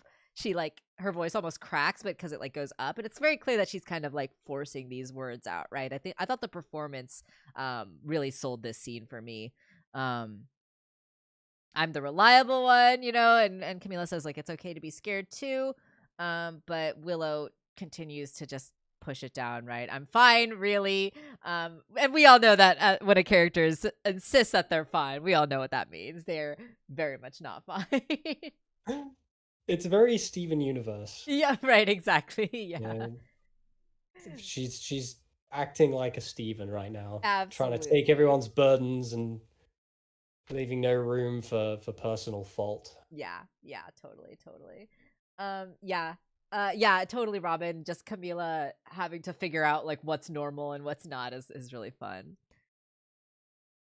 Yeah, and then we do get a little bit of a moment here, right, with Willow walking away and the kind of plant sprouts coming up from the bottom, right? So we're getting the implication that she's Yeah, very much not fine, and there's something that she's holding in that's kind of creeping its that's way out, right? very Princess Mononoke. Yeah, You know, yeah, totally. the forest spirit in Princess Mononoke, like every step raises these like the foliage out of the ground, Yeah, just like that. yeah. So I really Yeah. liked that. I thought like we've always seen Willow her emotions tied to her powers, right? So and we see like when she gets really angry, that's like when her power gets like really heightened, right? We see her eyes glow and everything. So I really like that we're kind of continuing to see that thread of Willow's powers being tied to her emotions, and when she's like not really able to control them and she's like trying to suppress them and she's like holding it all in, it like manifests in this way, right? And I really love that we're kind of getting this metaphor for like this show as well too, right? Like I'm really happy that the youth get this kind of representation of like what The happens when youth.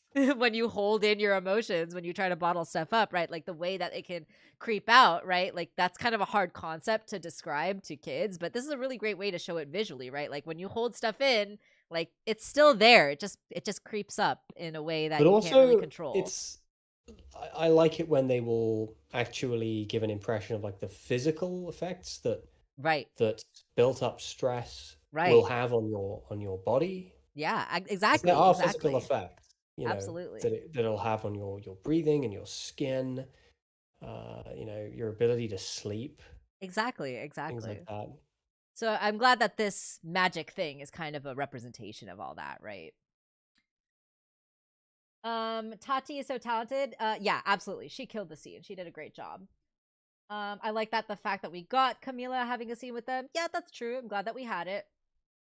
Um, Willow's climax is a bit heavy-handed, but they throw in the foreshadowing. Yeah, so I like that. I agree with that. I feel like being a Steven is the new name for name use a slang for person. Yeah, being a Steven is basically when you martyr yourself and try to help everyone even though you clearly need help yourself. Yeah, Stephen was not fine. There's another character who insisted he was fine, but was absolutely not Absolutely fine. not fine at Like, all. I'm fine, he says, as his body is like physically contorting, and everyone's like, buddy. Buddy, come on. Yeah, I really love this next scene with Luce and Amity. I thought this was just so lovely, and I love that we got this moment between the two of them. Amity notices that Luce is by herself lying here with the lights, very pretty, very atmospheric. And we see Luce lying by herself in Ida's nest, right? And Luce is obviously like holding in a lot. She's not necessarily telling everything even to Amity, right?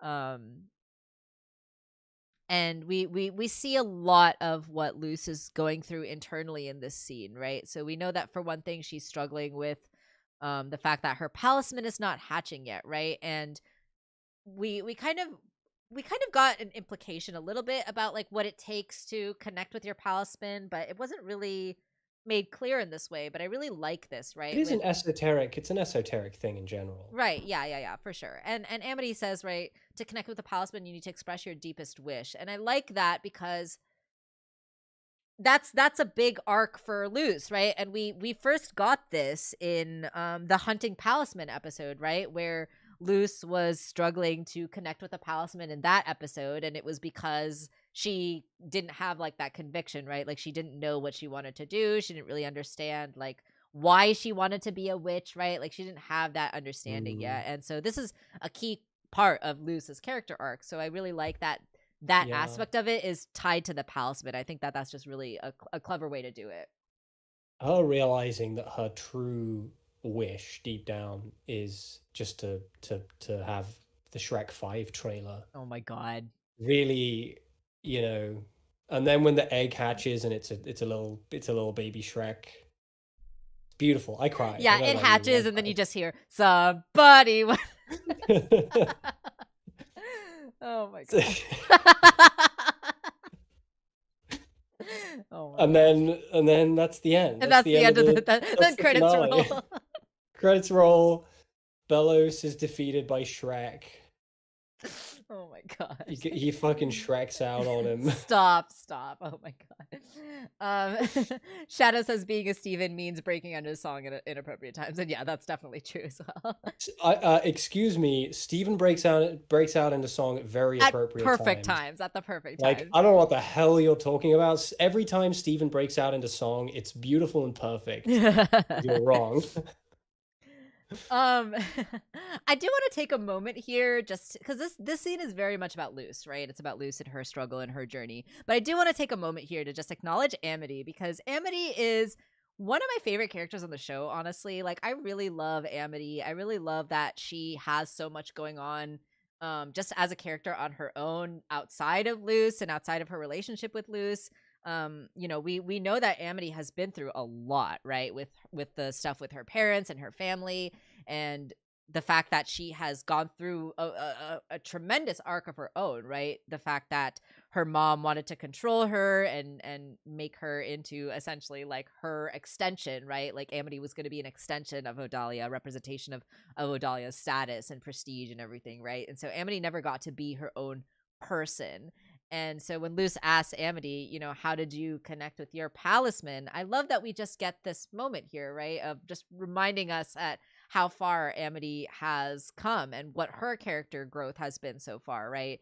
Her trying to figure out things specifically, right? Like I want to be a great witch, I want to be an author, I want to do whatever, right? But just kind of acknowledging the core truth of that all, which is that she wants to be able to decide for herself, right? Which is something that she never got the opportunity to until this point in her life, right? Because her mom was so controlling. And that's what allowed her to connect with her palisman, right? I really appreciate that we got this moment with Amity and just showing us how far she's come, right? And how much she's grown since the beginning of the show. It's a very economic way of kind of making the most of the scene Yeah, absolutely. and kind of Absolutely. getting that little characterization in there while they still can. I feel like in many ways Amity has come to replace Ida as the deuteragonist of the show, Sure. Yeah. and I like Amity. I don't know how I feel about her replacing Ida as the deuteragonist of the That's show. completely valid. Yeah. Because I really like Ida, and I think it's such a shame that Ida has ended up being so like footnoted. That is fair. That is fair. Toon says, I was pleasantly surprised we got an explanation for how Amity got Ghost here. It seemed like a weird hand wave when we saw it before. No, not yeah. I'm glad that we got the moment. It was very sweet. I didn't necessarily think we needed it, but I'm glad we got it. It's great. And Ghost is Yeah, baby. She's just a freaking kitty. Is Ghost a he or she? I'm sorry, I don't actually know. I'm just mad that not one person has a puppo. That's true. Where are the Puppo Palismans? Not one person has a puppo as a palisman, and I think that's a fucking crime. That is a crime. What is And Rain's Palisman? Rain's Palisman should be a Puppo. I think Darius's palisman should be a Oh, puppo. Darius should be a Like Puppo. Darius is one of those people who has like no time for other people and their nonsense, but strikes me as the kind of person who would just love dogs. Just Yeah. like dogs, they're different. People can fuck off, but dogs, they're like the only thing to which he shows any kind of like warmth. Yep, exactly. Pupalisman. Exactly. And there are no puppos, and I think that's a crime. That is a crime. That is a crime. I don't Ghost give a is shit Ghost is about chill too. cats. I want a pup. Yeah, I do like Ghost though. She's very sweet. And it's fun always, right, when creators put their pets in the show, and we know that Ghost is based off of Dana Terrace's cat, which is fun. Really? I thought it was based off of Dana Terrace's love of mediocre films starring Demi Moore and Patrick Swayze. Yep. Any takers? Any takers? The crickets Anyone? chirp. Anyone? Anyone? Bueller. Bueller. Bellows Fucking. ate them all, lol. But if Bellows, like, if I, that's, don't even joke. Don't even joke. I will not accept this puppo slander. No, yeah, the puppos escaped. Bellows ate all the other palismen.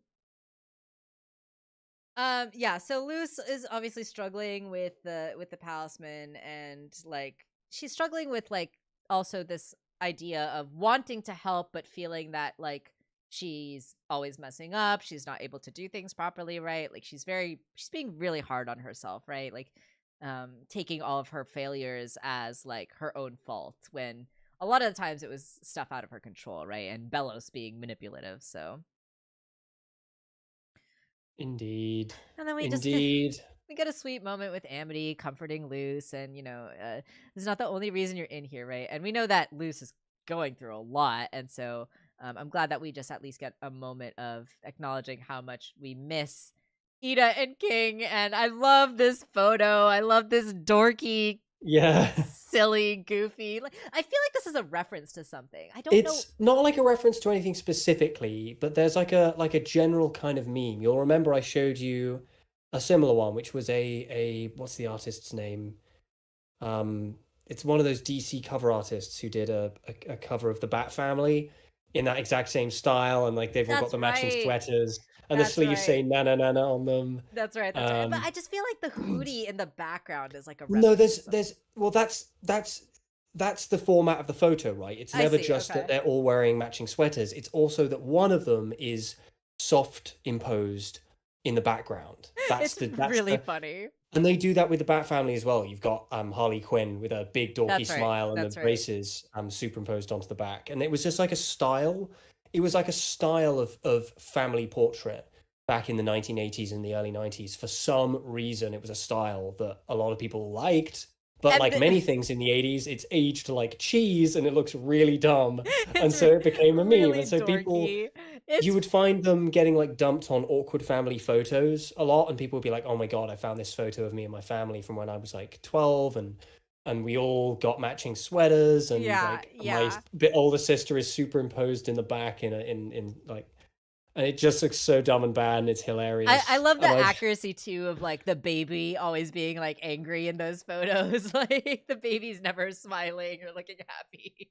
And King is exactly the same here. Yeah, this was really funny. A nice little moment of levity in an otherwise very serious scene. I'm trying to remember what that fucking artist's name is. It's gonna drive me nuts. Yeah. I know what his name is. I just want people to be able to Google the image because it's really funny. That's Dan right. That's Hip. right. Dan Hip, that's his name. If you guys just like went on Google and you just typed in Dan Hip, it's in like the first line of results. You'll find this image of the Bat family, and it's exactly the same kind of image format of them all wearing this stupid.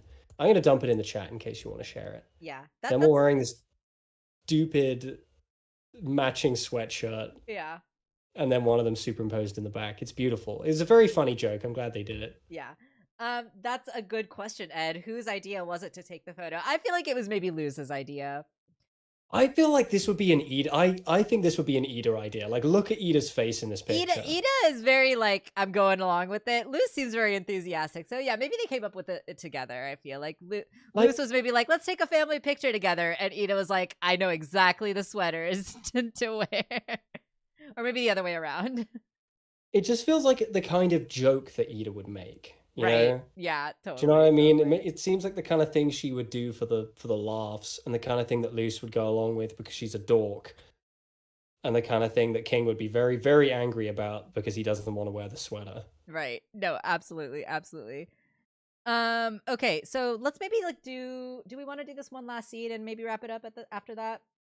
Yeah, sure. All right. Let's do Excuse this me. one last scene. This is another comedic moment a little bit, right? Where Lewis is like, I'll find Ida and King no matter how long it takes. Immediately, it's Ida and King.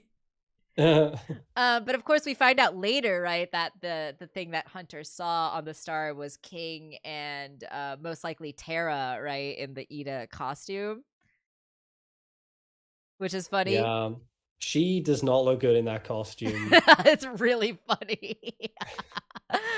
I love this bit too, right? Where Amity is like, "Don't worry, I'm a safe flyer," and Camila again has to just roll with the punches, right? Flyer, before they are off in the air, and Camila is just like trying her best, right? The tears running down her face and just hanging on for dear life. I just absolutely love her. She's the best mom of all time. I love her to death. And she's hot.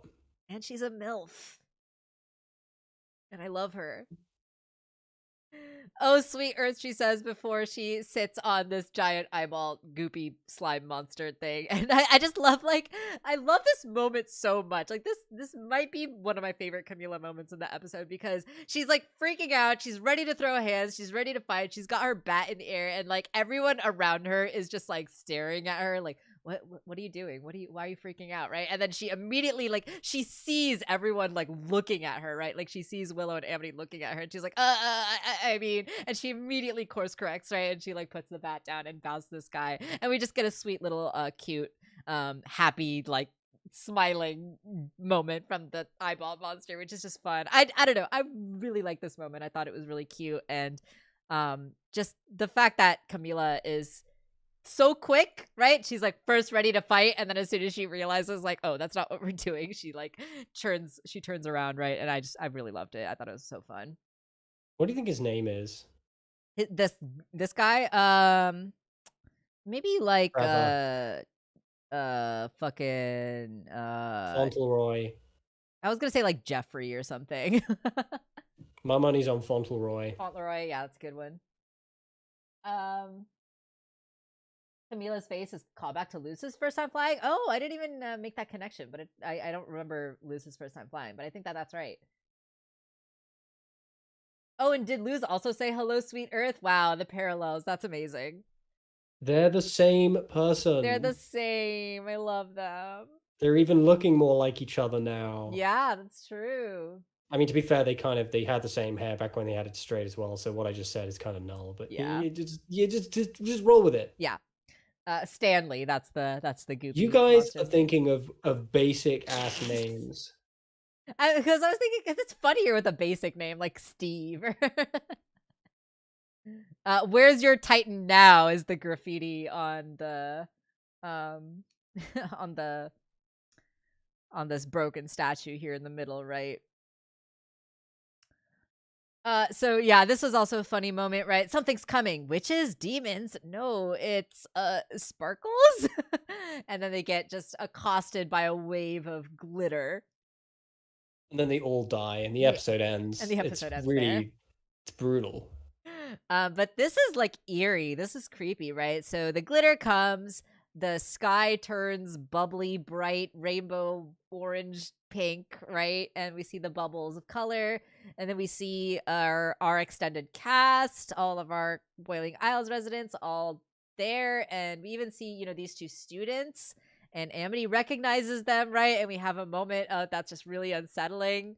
And horrifying, right? Like I feel like the horror elements to this episode were really good. I really wanted more though. I wanted more horror, and I would have really liked to see that. But hopefully we'll get more in the finale. Indeed, indeed. I think the last special went pretty hard on the like gothic, Yeah, goopy. with like the blood and everything. Yeah. I guess it isn't it ironic that like the human realm ended up being spookier. Right? Yeah, then the Boiling Isles. So we see Willow's dad, right? And we see that he's been puppetized, and they're all freaking out, they're all screaming and running around, and Willow is worried, right? Obviously, we know how freaked out Willow is, and seeing her dad really brings that out of her, right? So this is one of those moments where I think they did the subtlety well. Her just like freaking out and running after her dad, right? Have you seen Mm. Papa? Wait, right? Like that's so like heartbreaking to see. Yeah, yeah. And then we see the fake Ida come out, right? And she's like running around and She's scaring wearing a him. Sonic the Hedgehog on her head. Literally wearing Sonic on her head, right? And she's gonna attack Willow's dad. And Willow, like, at first tries to save him, right? Like, she wants to protect her dad. But then we quickly find out that this is all just pretend. And the collector comes by and he heroically, quote unquote, stops the owl beast, right? Fear not, citizens of Bonesboro. I like how the collector is like really playing with this game, right? I believe in you, collector, with a little thumbs up. Like, it's just really cute. I feel like King, like there's at least a little bit of King that kind of genuinely, I don't know if it Genuinely goes as far as to say feels for the likes him, collector. but like Yeah. feels for him, yeah. Yeah, absolutely. I completely agree. Like, there's definitely fear, right? And everything, but we do get later on, right, that like King relates to the collector in a lot of ways. So I do think that King likes the collector, but is also terrified of the collector. Yeah, I don't think the collector would hurt him. I feel like King will maybe end up being the collector's Achilles heel because Yeah, clearly because genuinely likes him. Like he feels genuine affection for King. Like yeah, and it's we see that in this scene too, right? With Tara comes out as Ida wearing freaking Sonic the Hedgehog on her head, which is so funny. Who's got a pint of apple bud? Hoot hoot, right? She says as her Ida impression. and um, yet this isn't more horrifying than Horrible Sonic from Steven Universe. That's right. That's right. I love the way that they designed Tara and Ida's outfit. Like it's just so funny, right? Like her gut like poking out and her hair with a literal arm in it, right? And the leggings all tattered, right? It's just funny. It's fun. And the gem being like the wrong shape and everything, right? Like it's those little things that just make it really funny. This She looks like the kind of lady who actually would get married to Stan Pines and stay married to him, oh and my gosh. it wouldn't be a con in Vegas. That's so funny. And we get this line from the collector that's also really funny. I don't know if I want to call these meta jokes or not, I but mean, they are meta jokes. this They episode are. had a lot of them, and I thought they were These are clever. these are meta. Take notes, Velma writing staff. This is how you do meta humor. This is how you do meta humor, right? So the collector is critiquing, giving notes to Tara's performance, right? And he says she's got more of a like a cool aunt vibe, who pretends to be all cold hearted but really cares a lot, right? Like just like that meta kind of broad character. Like take of what that is who Ida is, right? That is essentially who Ida has been the entire show, and the collector just said it straight out, and that's really funny and really really cute. Yeah, yeah, I agree with what Robin said about comparing this to the Ember Island players. Mm, In many ways, I kind of wondered if the collector, especially the collector coming out as a response to the cancellation, right, and that's true. them playing the Owl House, it's like it almost feels like them responding to being cancelled. Yeah, that's a good You point. That's a good point. in through the medium of the narrative, and it wouldn't even be the first time that kind of meta narrative has happened in this genre of cartoon. I mean, Steven Universe the movie did it, Right, right, absolutely. where Rebecca Sugar almost lost like 5 years worth of development notes and illustrations, Yeah, yeah, which totally, kind of totally. led to the whole big reset plot. Yeah. And Also, but yeah. Oh, sorry. Go yeah, ahead. Finish. just I have nothing more to say. Got it. I was gonna Just just say cough. that what Shadow's comment was really funny. The collector looked up Ida on TV tropes. That's accurate. Excuse me. The collector wrote the TV tropes That's page on that. There we Eda. go. That's more accurate. That's more accurate. Oh my god, that's hilarious though. Yeah, I thought that was really funny. That was a good meta joke. And there's a couple more in the episode that I thought was cute too. I just want you guys to know that I've had the image of the collector's face from earlier, the close up of his face. I've just had that open in a tab, and I've just been looking at it this whole time He's because it got makes a me so great happy. face. He's just a baby. He's just a bab.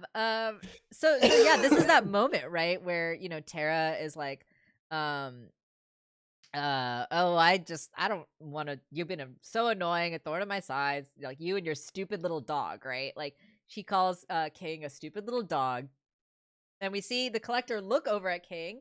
And then look back at Tara, really angry, right? Like this is a very angry little boy, He's and Andy. he does not like his friend being talked about like that. So yes, I think it is safe to say that the collector does genuinely care about King. And then later on, when we see the quote unquote betrayal, right? There's a genuine hurt there. There's a genuine sense of betrayal.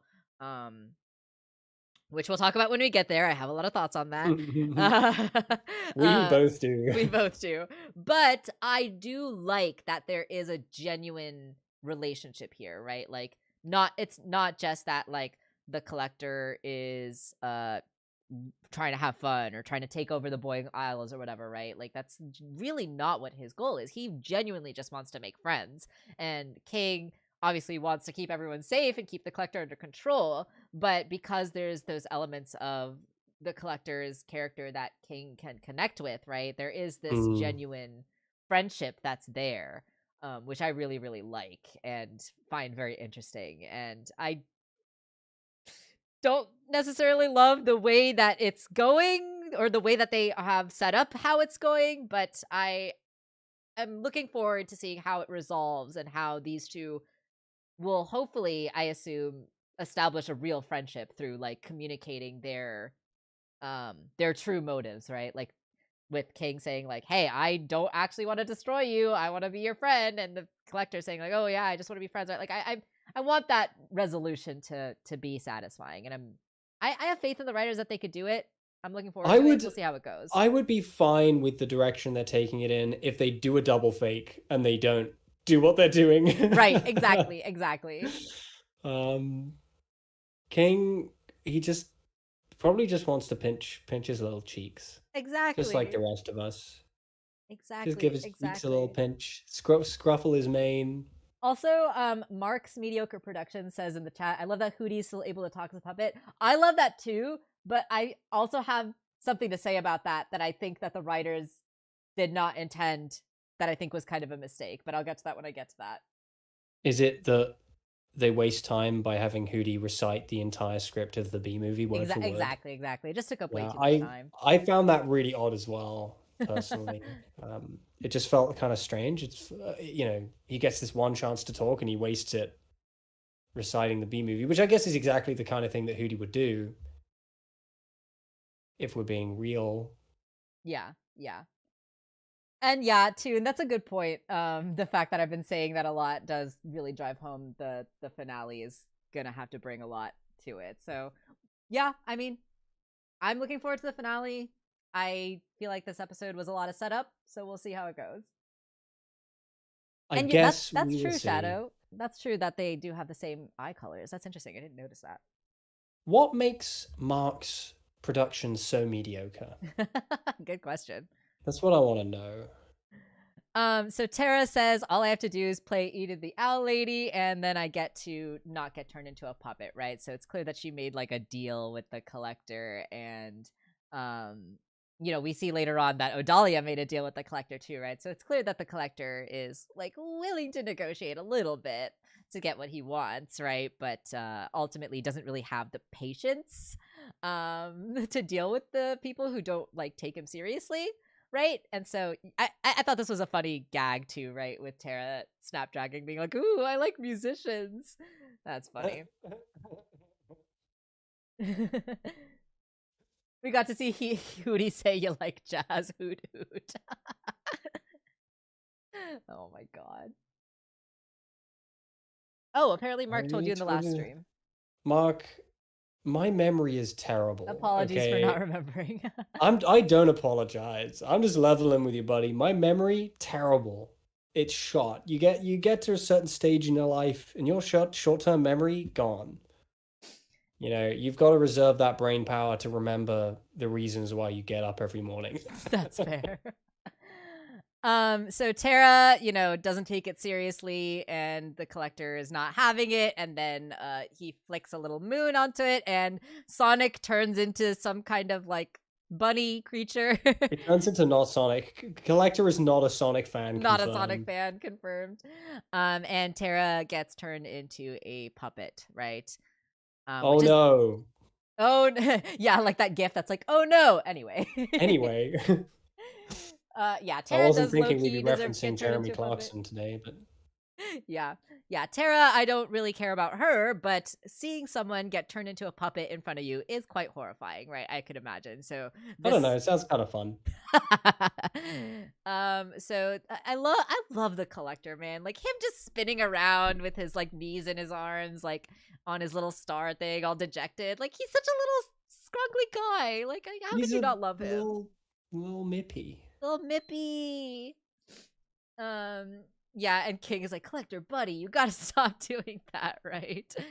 Like think about what you're doing to these people. And yeah, he's like, oh, you're so boring. I'm playing pretend. Playing pretend has consequences. Ida taught me that, right? Again, like those parallels, right? Like Ida teaching King these lessons, and like the collector having to learn these things, right? So it's interesting. And the collector's like, oh, that's what we need, the real thing, the cranky know-it-all mentor figure, right? Again with the Ida jokes. And this is a like kind of a first hint that like stuff is going on with Ida, right? Like more than what we've been kind of implied, right? Like King just being like, no, her curse is still in effect, right? Like he's kind of trying to lie to the collector's face, because we know what is really going on with Ida. She's starting a folk band. Exactly. And then King says like, you can trust me, collector, with the pinky promise again, right? And we know those pinky promises mean the world to this little kid. Exactly. So I will not be surprised if that comes back to bite him on the ass. Absolutely.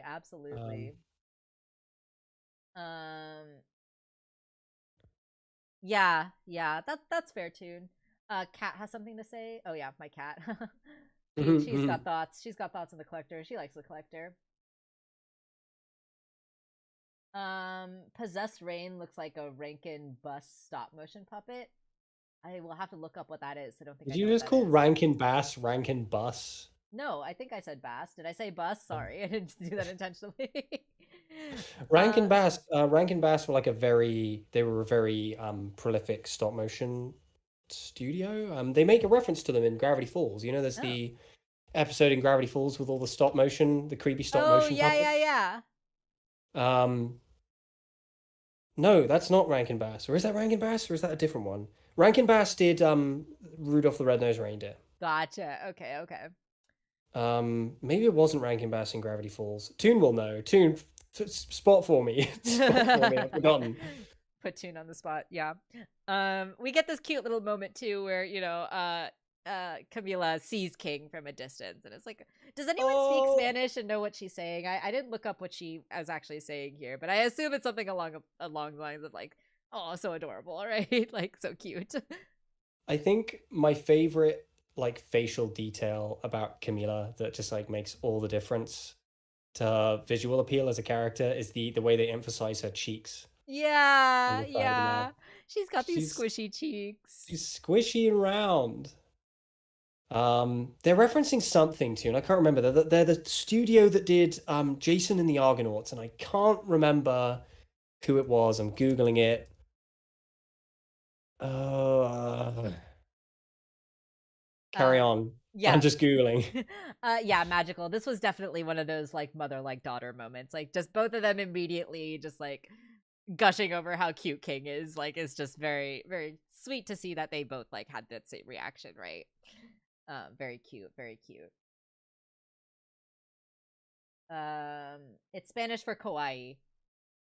I'll have to take your word for that, Ed. Rankin Bass is more actual puppets.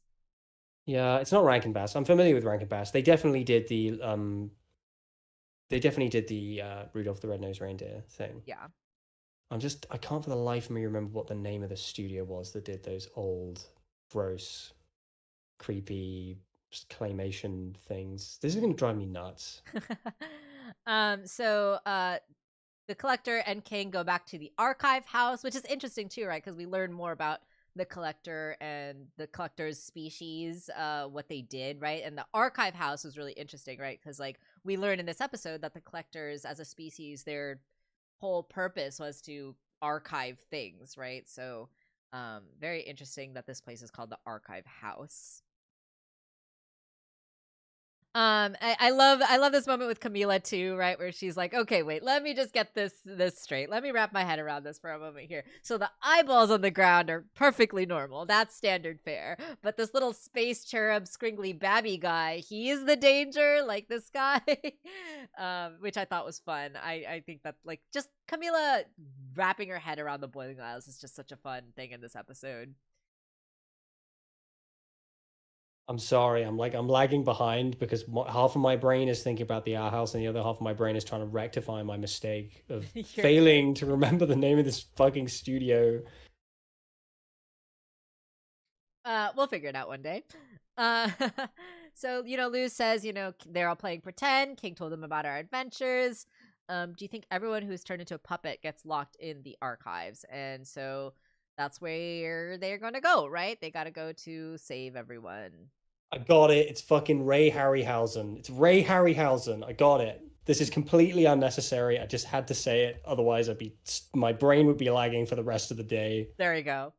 Oh my god, somebody already put it in the Oh, chat. Robin said I it in the wasted chat. all my time. But thank you, Robin. Appreciate it. Thank you, Robin. I'm sorry that I didn't just like switch tabs and even look briefly at the chat. Yes, was that animated for the skeleton in Jason? Yeah, and Jason and the Argonauts. Yeah. Very God cool, damn very it. cool. All right, so they decide to go follow the collector right into the archive room, but of course they get stopped by Bartholomew, Skara, and gosh, I feel so bad. I can't remember what this character's name is, the cat guy. Jeremy. It's something like that. And then we get the fun little guitar riff too, right? As they appear, which I loved. I love that little guitar riff. I thought it was hilarious. Before we wrap up, I really have to. I love that it was revealed his last name is Tholomew. His name is Matt Tholomew. His name is Matthew Tholomew, which means that Steve's name is Steve Tholomew. Stephen Tholomew. Oh my god. Yeah, that was a fun little throwaway gag that tickled me quite a bit. But yeah, it's fun to see these characters again because you guys are losers with the fun guitar riff. That was fun. I yeah, exactly. And I like Barkus. Yes, thank you, Shadow. That's his name, Barkus. And he is a dog. There we go. We got one dog character at least. It's not the same though. He's not an authentic. He hasn't got absolutely nothing behind his eyes. If they That's don't fair. have That's the true. empty eyes, it's not the same. That's a fair point. That's a fair point. Yeah, so I really like that we got, the Hexside crew. This is actually something that I kind of wanted to see like with the Day of Unity plot too, right? Like just like cuz we had it established, right, that the kids don't have the coven seals on their wrists. So I thought they were setting up something where like the kids were going to band together and rebel against the fascist tyranny, right? So this is kind of a little bit what I was expecting from that, but a little bit different. So I like that we got kind of a taste of it, at least, of the renegade kids, lawlessly living without the adults, right? We get a glimpse of their society within the school, which is fun. But yeah, maybe we could have gotten a little less of it in this episode, or gone on to other things and spent more time with other things and characters a bit more. That's kind of my general thought on it. But I am glad that we got it. I'm glad that we got this Well, moment. I'm glad that we got to see these characters again too, right? Like, because the Owl House has such a lovely and fun extended cast. I'm glad that we got these moments with them. and at least they didn't go full Lord of the Flies. Yeah, they did not go full Lord of the Flies. That's true. Yeah, I agree with that too. And I have mixed thoughts about it in general, but there are things I really like about it, and these guys and the guitar riff moment was definitely one of them. All right, so the next scene and everything we'll get to next time, once we actually get to Hexside and all of that good stuff. But we got through the first like third of the special, and we talked a lot about our overarching thoughts as well too. So we made a lot of progress with today's stream, and we'll continue on next week as well. What's the date next week? The 29th, 29th Sunday. Yeah, I think Owl House will do Sundays and She-Ra will do Saturdays, so that's kind of how we'll like separate them a little bit. Not at the same time. We're not going to do She-Ra at the same time as Owl House, but like once we're done talking about the Owl House special and once we're back on hiatus, we'll go back to She-Ra season 2 on Saturdays. That's kind of the general plan right now. What else? Da da da da da. Tom has some art, so go check that out on his Twitter. Go follow and retweet that. It's awesome. I love the art of the collector. It's so cute. What else? What else is happening right now? Do you have anything going on right now, Tom? Do you want to share? Plug I've got anything? like Share nothing anything? of value going on. I obviously, whenever there's a new Owl House episode of note, I think about making a video. I don't think I'll be making a video about this one. There's just like nothing really in this episode for me to feel like Yeah. I can like latch onto. I am, however, working on a big video about Steven Universe, which will hopefully, Yes. um, I'm so excited for that provided too. It's gonna be so good. provided things go well, it will hopefully be unlike any other video on the platform.